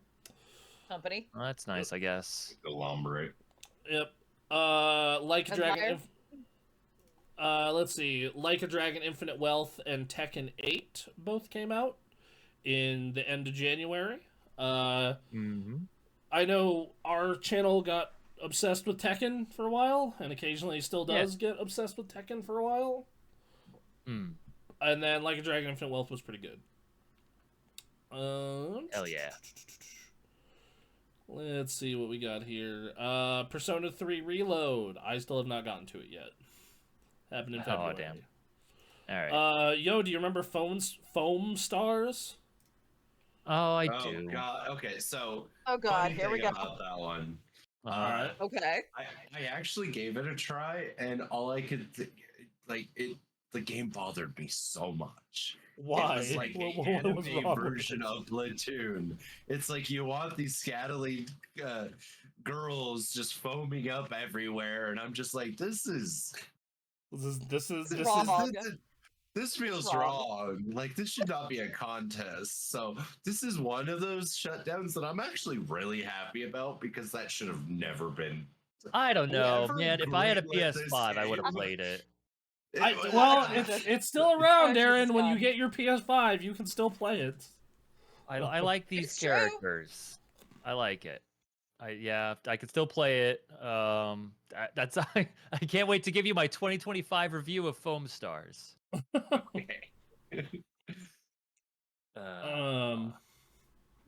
It felt gross. It I felt don't know like this pro wrestler with an afro and star stickers put on his afro is pretty cool. it Yeah, felt he's like definitely foaming up everyone around him. Yeah, I think you've got a dirty mind. I think that's your problem. Oh, they have a I did that cosplay guide alone. for I each got that character. joke, so That's fuck cool. all of you. Oh, wait until you get into the dialogue. Then it gets worse. It's Okay, so much I'm worse. looking forward I, to it. I look Oh, at this God. game and I just go, oh man, it's we have Splatoon at home. That's what I mean. Yeah, What's your there's home? no hiding that that's what it's trying to be. Man, yeah, this looks cool. It just if you want to play a Splatoon game, you go play Splatoon. Yeah, That's the problem. Pretty yeah. much. Splatoon's pretty good. I like Splatoon. Splatoon is pretty damn good. They kind of figured that one out already. Yep. So Marvel Rivals hasn't though. I have still not won a match with Jeff and That- the I mean, Suns. that's just a fun little aside. They figured out Overwatch. They out Overwatched Overwatch. and then they decided, well, we're gonna do feel a like mini that's kinda hard to Splatoon do. for a little bit. Well, and Um, that's the thing. The Foam Stars tried to out Splatoon, but as far as I know, it's just Splatoon, and then it's just a different Yeah. art style. Yep. Yeah. One that I don't find as interesting either. Like I really dig Splatoon's Dreamcast ass feeling. That's the thing. Right. Like, I like the aesthetics of Foam Stars. I want to see this in another game, but Splatoon on the aesthetics, front is also, I think, more fleshed out and thought through, like, and more appealing in general. Like, I like this art of Foam Stars, but it doesn't beat Splatoon. It's Splatoon kind of figured this whole thing out. So, So, next up for February was, hey, the year's best moment generator, Helldivers 2. oh my god. Oh, what a game. I still haven't That tried the game new blew. faction, but it was a lot of fun. A lot of good times. Them zombies, man. They come Them for you. zombies. Can't get away from them. Just can't. This is, this is gonna be on my list somewhere. Just Yeah, so you know. yes, it is. Oh, for Game of the Year? I'm letting I have everyone no doubt in know my it is mind. going to be on my top 10 list. Yeah. Mhm. I have no doubt in my Yeah. mind on that one. Yeah, I think it's gonna be on mine too. Like the nights with playing with Aaron and Anthony alone were worth that game. Just the random Yeah. shit that would happen. Yeah, know? it was Yeah. crazy. And of course my 380. Do you want to play a game? You want to play a game? It's just a good time. It's always fun to throw down the 380. I had a moment when I was playing against the Illuminate a couple weeks ago where I just had a bunch of guys in front of me and I needed to get to the takeoff ship, so I just threw down a 380 in front of me to hope that it And took just out wait. aliens, and then I ran. There is no. We'll talk about this more next week, but Helldivers is just there. It's a cinematic ass experience. They do a great job with it for sure. Yeah. That moment where like we're playing with Quinn and or no, it might have been with Avian, but where like Anthony throws down I think the 240 or the 120, and I like Mhm. walk into the zone and and I'm just like, he's like, be careful, I just threw that down there. I was like, I'll be all right, and then you immediately get it. The comedic timing was incredible, on top of the fact that it shouldn't have been possible. It was amazing. And then the other one where it's just like the rocket takes off. I get knocked down while holding the 380, and I'm just yelling, "Run! Run! Run now!" That it just hell upon all of us. It's the most chaotic, it's the most wild, and one of the most hilarious games to Oh have come out. God. Yes, Absolutely 100%. amazing. I think the most amazing thing is when you consider Helldivers 1 to Helldivers 2 and that jump. What a difference. I mean, like, I don't know. I don't think they were thinking on how successful it'd be. But, Yeah, like, no. the holy shit did they make the right decision? Because I don't think it would be as popular if it was the same style as one. No, I don't think it would be either. Like Helldivers 1 was a fun game. I played that co-op. I had a good time with it. Like it was a good game for sure. But it was like, top down. It was a fun little thing, and you played it on the Vita and you had a good time. Yeah, like it's... And that was the thing, like when they started showing video for 2, and you're like, all right, yeah, sure. Going out third person, yeah, why not? Like no one was thinking anything of it. I think if they had showed footage of like doing a level 6 automaton mission, that would have blown up. But they didn't. They were like, here's a mech and here's some bugs. I don't know. Like they really undersold it in Yep. in their advertising. So Just like But I think that's a good they thing. oversold Concord. they didn't. We don't talk about it. We don't The talk marketing about was that. not enough for Concord. On top of the fact that, and it's still oversold because of what the game ended up being, which was like, I don't know, you made it look sort of pretty in a certain direction, and then it's another one of those. Orange. Yo, They made it dog, look orange. teal and magenta, and it's another one of those. Sure is. Thank All right. So February also had the the second biggest high profile failure of the year besides Concord, Skull and Bones. Oh, I that's completely forgot right. about that. Yeah. Yeah. Yeah. There was a time where I was excited for that, and then I forgot it existed. And then it came out, and I still forgot it was there. And then it bombed. It wasn't a very good game. It didn't help that also happened around the same time that Sea of Thieves was like, fine, here's your safe worlds. And like all the people who were struggling with Sea of Thieves was like, all right, cool. You know, And like, all right, everything we wanted out of this pirate game style, we now have in Sea of Thieves. Everyone's kind of getting what they want. And good luck, Skull and Bones. And then speaking of surprise successes from this year, Balatro came out in February. Yes. Which I need to get on some platform. Oh my god, dude! Just it's so good. It's so Everyone good. I've heard talk about I this game, just like, okay, it sounds like this is for real. I normally hate roguelites. I find them obnoxious. This game I genuinely love playing. It's so good. You know. Alright, so That's awesome. speaking of other games that were big that month, Pacific Drive came out. Yeah, That was a big game for the year as a whole. A big indie game. it was. At least. Yeah. And then last but not least, for the month of February, we have Final Fantasy VII Rebirth. That's right. Oh, did it? Yeah, as much as I talk a lot of shit about that game, it was a good game. And No, I thought it was your favorite, just like Ubisoft. Based off of the last couple of weeks, I'm pretty sure that you absolutely love that movie. I think you live and breathe Rebirth. I mean, I like Rebirth more than Ubisoft games, at least. So I guess there's that. Yeah. March was kind of thin. You did get Unicorn Overlord, a big strategy game that was popular. It was the Vanillaware people. For those of you that remember Dragon's Crown and Muramasa and Odin's Fear. And then one of the surprise best-selling games of the year, Dragon's Dogma 2, came out. That's right. Yeah.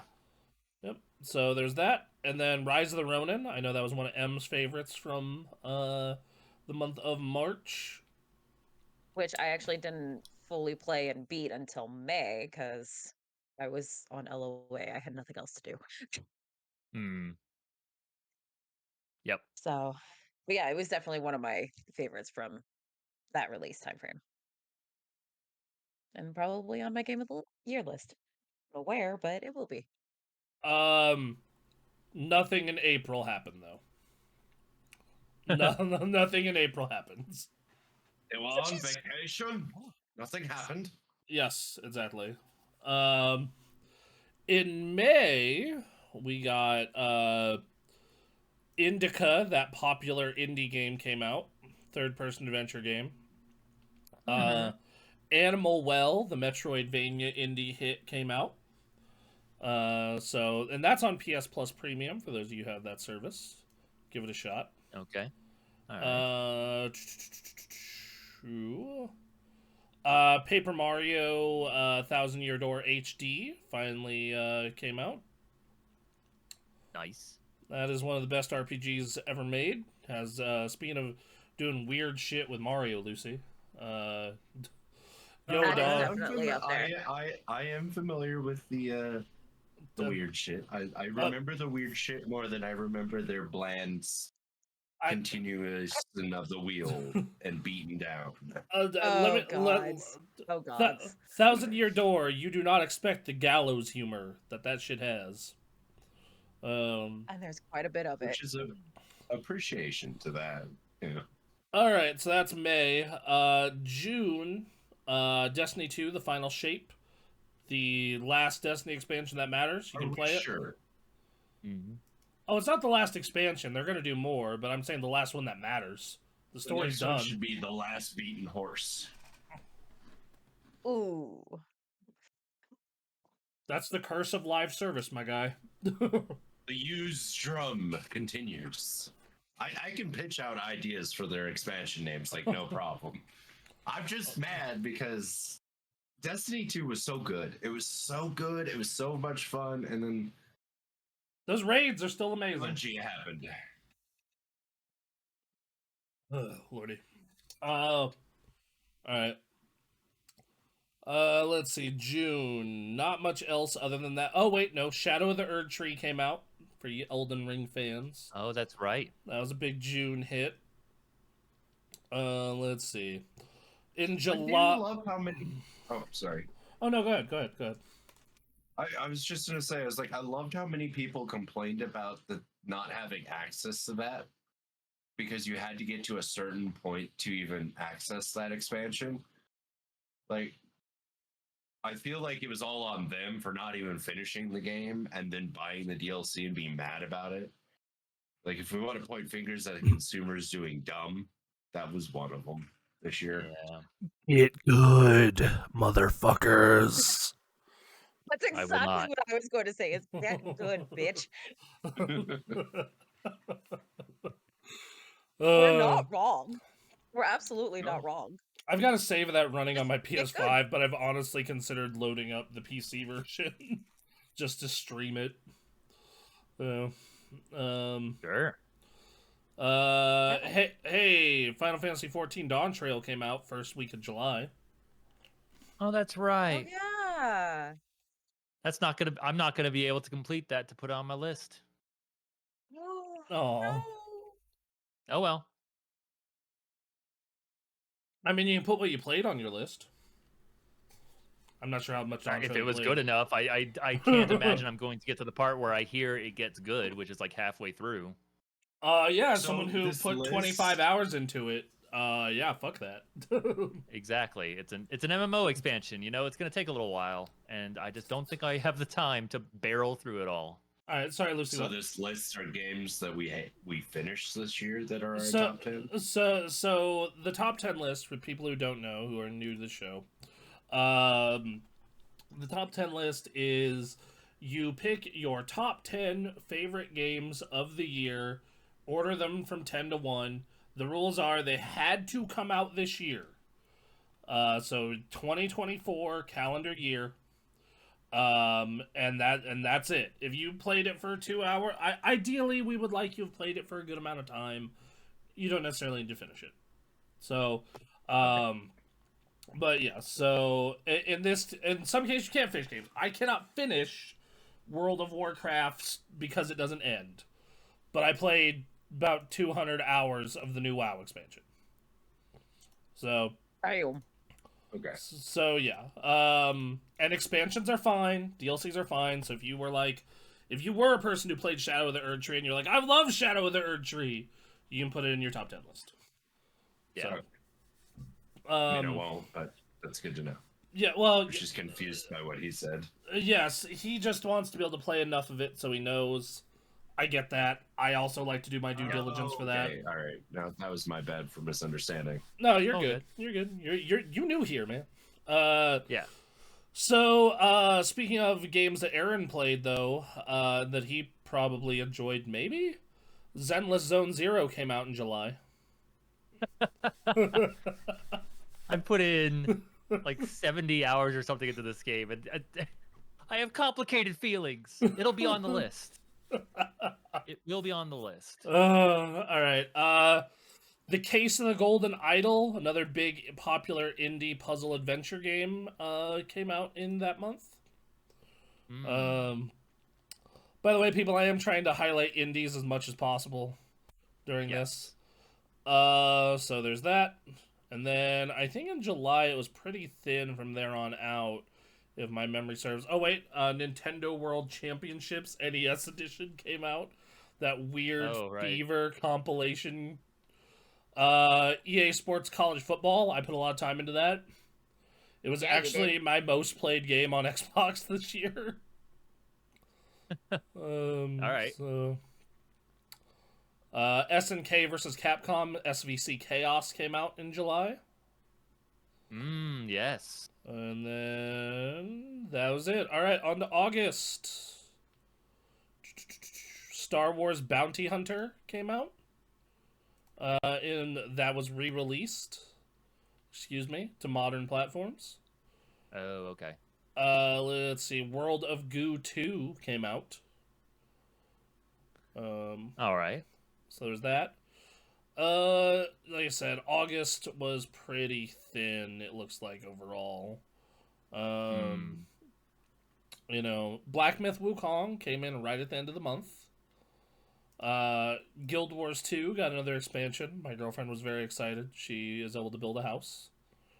Nice. The biggest failure of the year and arguably of all time, Concord came out on August 23rd. Yep.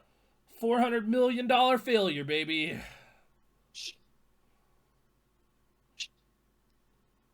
Good lord. Yep. World of Warcraft: The War Within. Hey, bet probably their best expansion in 8 years. Nice. Just they killed it. They absolutely killed it. People ask me like, "Hey, is it time to get back into WoW now after Dragonflight?" I was like, "Yes, absolutely." This is the start of their new trilogy they're doing for a story, and it's yeah, hell yes. Cool. And that yes. And then is there anything else in August? Gundam Breaker 4. Our boy Ethan was excited about that one. Nice. And then last but not least, on the last day of August, Star Wars Outlaws. It happened. Right. It did happen. All right. September started out with a game I played, Harry Potter Quidditch Champions. Oh, right. It was all right, man. It was pretty good. It was not Okay. bad. Yeah.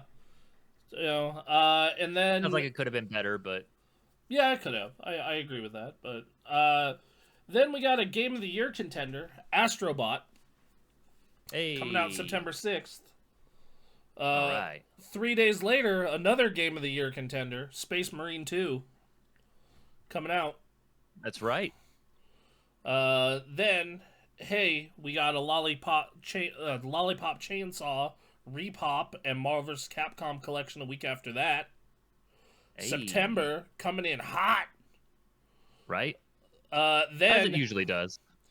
yeah, then Plucky Squire and UFO 50 on September 17th and 18th, two indie darlings that you should both play. That's right. Yes. Then we got Frostpunk 2, one of Anthony's games of the year, coming out September 20th. Yo, do you want dystopian nightmare management sim? Here you go. I need to play Frostpunk. God damn it. Let's see. Then we got The Legend of Zelda: Echoes of Wisdom, our first time playing as Zelda. Yeah. Taking that Breath of the Wild format and putting it in a 2D game. Apparently, the bed is the ultimate item. It always was. Glad someone finally said it. Yes. Alright, so that was September. Oh, and Dead Rising remastered. Hell yeah. Alright. October to December. Throne and Liberty, that new MMO by NCSoft happened. We had that until... Oh, sorry, go ahead. Throne and Liberty, I'm trying to remember. It's that, like, really action-y MMO. Okay. It's a Korean MMO, so it's trying to rip all the money out of your wallet, similar to Lost Ark. Wonderful. All right. Next up on the list here is they put out, hey, Silent Hill 2 remake finally came out, and the weird part is it was good. Hey, They did it. They made the Silent Hill 2 remake. It happened. Lucy, did you check out the Silent Hill 2 remake at all? I did not. I haven't played any of the remakes, in all honesty. I do have them, but I just haven't gotten around to actually playing any of them.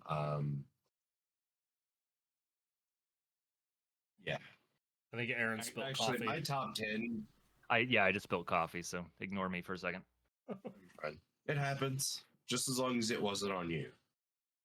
It wasn't on me, but it got to my keyboard and my mouse and maybe a little bit of Mm. my computer. So give me a second. Oh dear. My top 10's probably only going to have a top 5 at most. We need you to play more games. You know what? More new releases. you know, All right, look. Again, I'm burnt out on the games that I absolutely love playing. that's the problem. That's Let's that's why you gotta just do what Aaron and I do, which is buy weird indie products and see how they work. You know what? You're not wrong. You're not wrong. Yeah. This week in particular, I plan on playing a lot of the games that you gifted me. Yeah. A few of them that I should know about: Okami, Bastion, and then probably continue playing the usual games. But yeah, I'm going back and playing older games just because, or no, out of there wasn't many games that came out this year that I was excited for. That's To be fair. fair. I don't know. I I got a wasn't bunch of games I need to check out here at the end, but like a lot of my big games like fell under 10 games over the course of the year. So in my case, like I wasn't excited for a lot going into the year, but I actually ended up playing a lot of. I ended up liking a lot of games because I went out and I tried Plucky Squire, and I tried. Aaron got me UFO 50 for Christmas, and I tried that, and it's been really cool. And I tried Berserk Boy, and I'm excited for you to try Okami and Bastion. Bastion's one of Aaron's Both favorites. really good games. Bastion's great. Yeah, and then I think you'll like Bastion a lot because it's very narrative driven. Like it's very. If you liked Hades, Yeah, you if got you liked Hades, Bastion you'll love for you. this. Yeah. You'll see where they came from. Never actually played it. I have it downloaded though. I will be playing it. Okay. Better, But because I Hades also 2 is forgot coming that I out. have. Yeah, I also forgot that I have Senua's Saga Hellblade 2 on my. I've got to finish Indiana Jones, and I do have Frostpunk 2. I do believe that came out this year.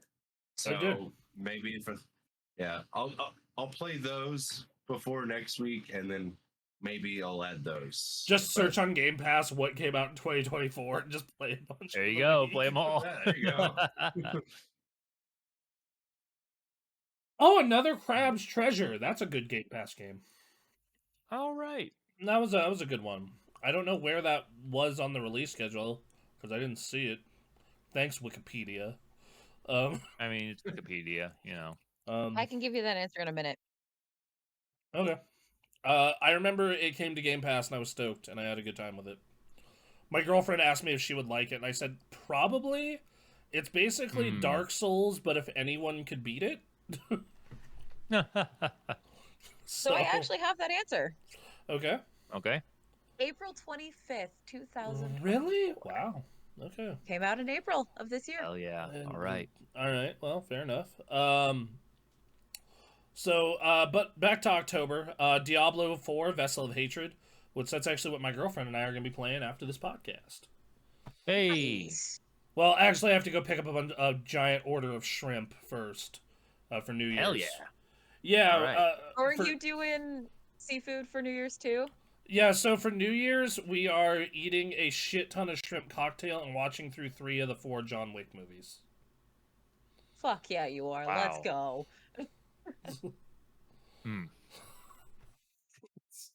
Sounds like a good time. Hell yeah, we'll be. Speaking of games that came out in October, a game that I got a platinum trophy in and love to death, Dragon Ball Sparking Zero. Yeah. That's right. Yeah. Oh, it was so much fun. It's like this is a game that's was really hard for me to review because as a Dragon Ball fan, it's a 5 out of 5. As a video game, it's a 3 out of 5. Yeah. Die. Mileage may vary. That was a very hard review because it was just if you are a Dragon Ball fan, you will love the living shit out of this game. If you are not a Mhm. Dragon Ball fan, it is an above average arena fighter.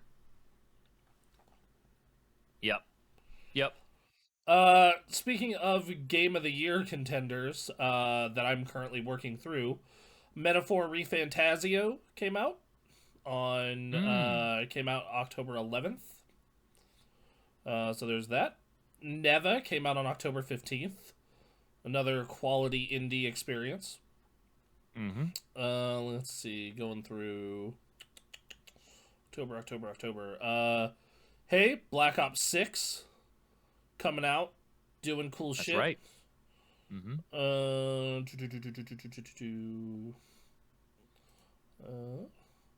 And then Dragon Age: The Veilguard, which Anthony's review of that probably coming this week. All right. He finished the first draft. He sent it to me for feedback. We're probably gonna be doing it this week. So, Okay. Cool.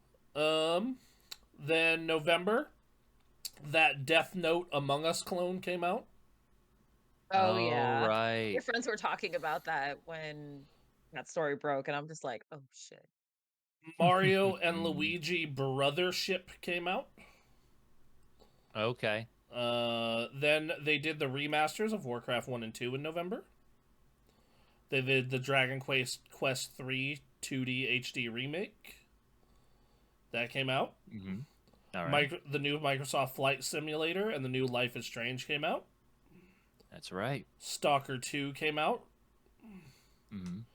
Which, shout out to that game from being made in a literal war zone. Yeah. That is a game from a Ukrainian developer. Mm-hmm. Nine Souls, the popular indie action platformer, came out. Mm-hmm. And going forward. Alright, we're on to December. Wait, there's one. Oh, There's so- one that you missed that I've been playing a lot of that came out in November. Lockdown Protocol. Oh, Lockdown Protocol. Okay. Wikipedia will miss some smaller entries. Just a heads up. Yeah, that is definitely on my top 5. Surprisingly, I absolutely loved it, and I want to definitely play it with you guys sometime. It is an amazing and chaotic version of Among Us with proximity chat and first person. Oh Lord. I am Alex not an is- Among Us person is my problem. Yeah, that's the unfortunate thing, but it does look like a really cool one of those. When Among Us was getting popular, we all were playing Sea of Thieves.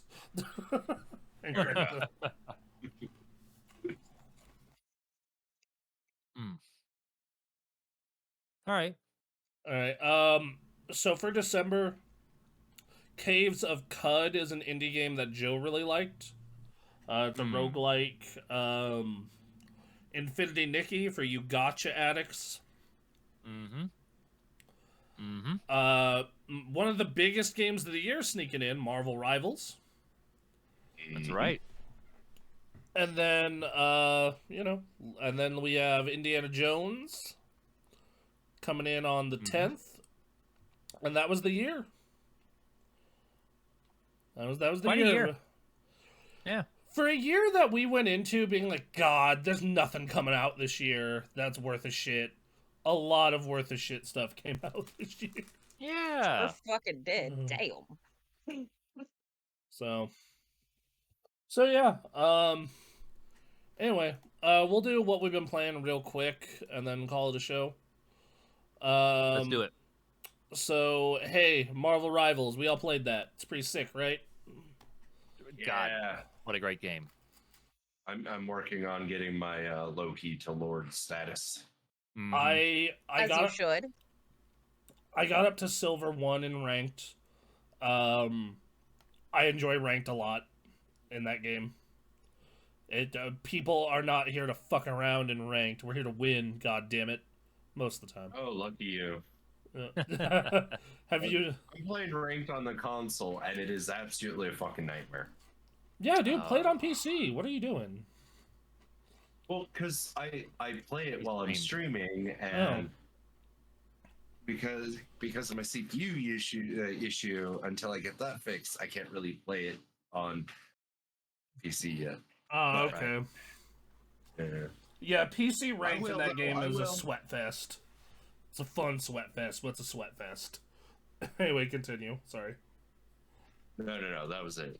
I will catch up with you guys eventually because I really want that Moon Knight skin. I know. So yeah. All right. Lucy, I know that Among Us and Witcher 3 are older, so we'll skip over those. Asphalt Legends. Is that older? Talked What about is this this? last week? It's out this year, I believe, because it's a gotcha. It's a fucking gotcha games. Fuck.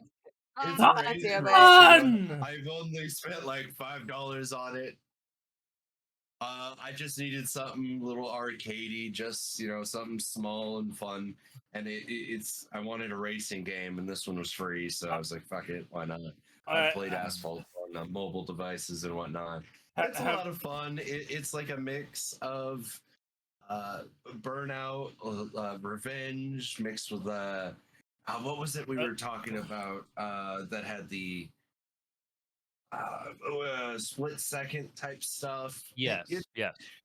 It's not like it's an arcadey racer. It's nothing fancy. It's beautiful. Don't get me wrong. It's a very beautiful, well done game. I'm actually working on my rank status, and I'm going up. So the gotcha part is you get cards, and eventually you unlock cars, and then once you got those cars, you get more cards that you can star up. And I'm working on my platinum for it. It's the devil. It's the devil. It's just. Have you considered just playing Burnout Paradise because it's on sale for $3? I'm enjoying this one, all right? Okay. I'm already almost done with the damn game. I just got to go through the campaign and get 800 flags done. And I'm all like right, fair enough. And something into it. Fair enough. I'm having fun with it. It's not bad. Like, as far as gotcha games go, it's not the worst. It just, I mean, yes. We have all these fancy things. You can have a Maserati, you can have a Lambo, and you can have all the. Nah, I'm good off of that. I just spent $5 on the season pass, and I unlocked practically everything within like 3 days, and then I've just been playing through them. All right, all right, it's fair a enough. fun little right before bed game. It's fun if you like racers, but you don't like want to actually sit there and pull your hair out because the difficulty. No, you have to have better parts than the cars that you're racing against, and you get that by the cards. And if you don't have that, come back the next day, unlock more cards. Yeah, they want to. Man, the design of gotcha is so goddamn predatory. It's starting to get sneakier, and that's the part about it that pisses me off even more. Is like it used to be just very transparent of like, yeah, this is a slot machine. Now it's like, oh yeah, man, we're gonna give you all this free gameplay. Just keep logging in, get comfy. It's like, oh man, like if you could progress more if you just bust out the credit card. Or oh man, you want this one character in Genshin, or you want this one, car in Asphalt. Like, hey man, you get a couple more rolls, buddy. Like just spend spend the money, bro. It hasn't worked on me. I got the season pass just because I'm like, oh okay, you know what? I'm gonna be playing the game for a while to get like what I want out of it, which is an easy platinum, and it really is. It's just. Like, I play it right before I go to bed, or if I really don't feel like using my brain for anything, I throw it on, do a couple of races. That's it. And then I come back the next day. Like, they're not going to get me. I may buy another season pass, but they're only $5. It's fine. It's not my concern about them necessarily getting you, but I am glad you're resistant to that bullshit. It's the fact that they will get other people. Or if the game is successful, it will set a precedent that this shit is okay. Which considering Genshin Impact made nearly $10 billion this year, that precedent has been set, and god damn it, I am going to do everything in my power to tell people, god damn it, stop. Go play something else. Anything else. You know, you don't know what you are unleashing. I'm fine with where it is. I mean, I'm not fine about the people that are getting taken advantage of with the system. Like, that sucks. But like the corner, the small corner they have of the game industry is what I'm fine with. It's when it starts spreading to the others. That's when Yes, the fight happens. that's what's gonna happen. I'm telling you now. No, 100%. It's not. That's not like a prediction thing. That's gonna happen. Because we did this with loot boxes. Because like I'm telling you, because what happened, because, and you and I predict this every time shit like this happens. Like, I just wanted a quick, relaxing game, and now it's become a rant. We brought up gotcha. That's how this happens. That's how it starts, my dude. It's how it starts. You know, like and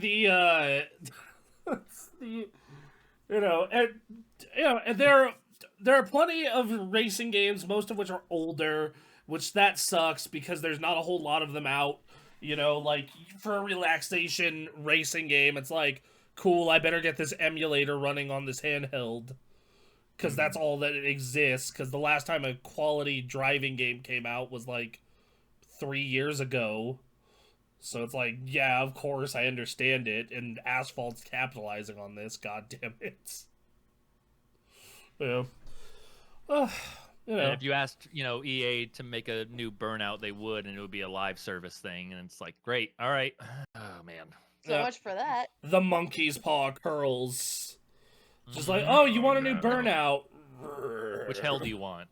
Yeah. Do you want gotcha hell or live service hell? Yeah. So, but no, and this is why Aaron and I are like, hey, indie games are pretty cool, right? Yup. Just just a neat little thing. No, man, like what was it? No, like, and the thing is, like, every time that Aaron and I, like, prognosticate on this shit, more often than not, we're right. Like, during the pandemic, we told you motherfuckers not to buy scalped graphics cards. We told you, don't buy scalped fucking graphics cards.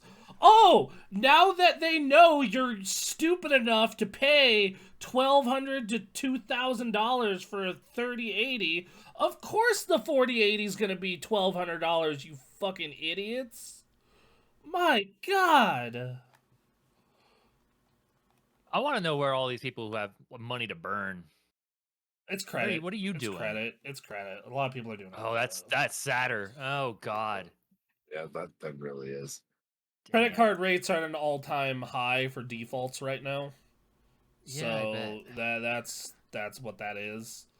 You know, Right. like, Interestingly enough about that, there's a lot of companies that go under because they're like, oh, we can easily charge these people, forgetting that some of these people that take out these loans take them out, and yeah, they know full well that their credits are going to tank, and then the companies go under. Because there was one that I was using because I was between jobs at the moment, and I was using it, and then I get a letter in the mail. It's like, oh yeah, so this company shut down. They owe you money. Because I'm like, oh, okay. Called them up and it's like, because I thought, okay, maybe it's a scam or something. No.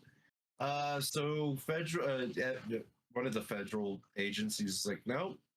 So their practice went under because a lot of their clientele that was, legitimate got screwed over because a lot of illegitimate claims weren't paid off, and the company lost a lot of money and wound up making some bad plays.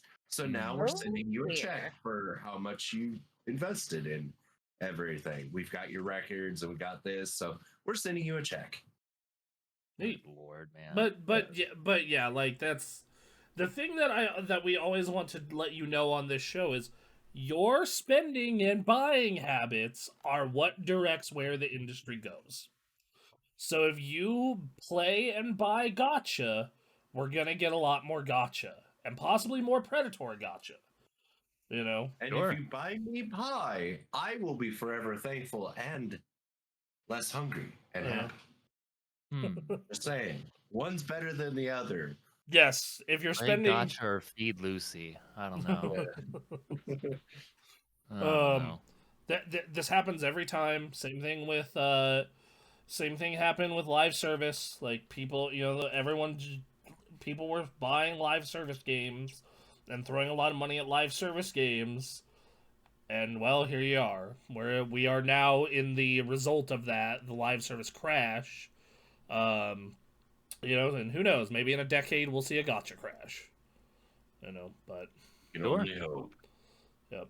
Anyway, We'd like to think it would build up enough momentum between Gotcha and live service and others. It's just like, here's just an entire generation of people. It's like, can you give me just a 5-hour single player game? That's all. That's all I'm looking for out of a game at this point. I think that that's actually going to be harder the longer we go, because there's a whole generation who are growing up with mostly live service games and gotcha games. Like, True.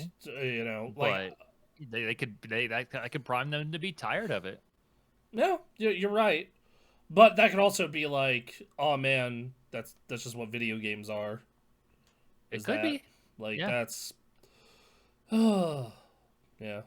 Anyway, I mean, it's like a lot of things. It's like when the loot boxes happened, they're like, Congress got involved briefly, and it's like, okay, we can have loot boxes, but we're gonna find the line, and that's what it always is. That's capitalism for you. It's like it's we're gonna find how far we can go, and then when shit happens, all right, dial it back, and then just find that line, touch it, don't cross it, but get right up to it, and that will happen with Gotcha at some point here. yep. Yeah. So, anyway, back to what we've been playing. Yeah. Well, Lucy, thank you for creating a conversation for us to talk about the business of the game industry. I just enjoyed a simple, like, no thought and provoking game. You brought up positive thoughts on a gotcha in front of Bronson, and 20 minutes later, here we are. All right.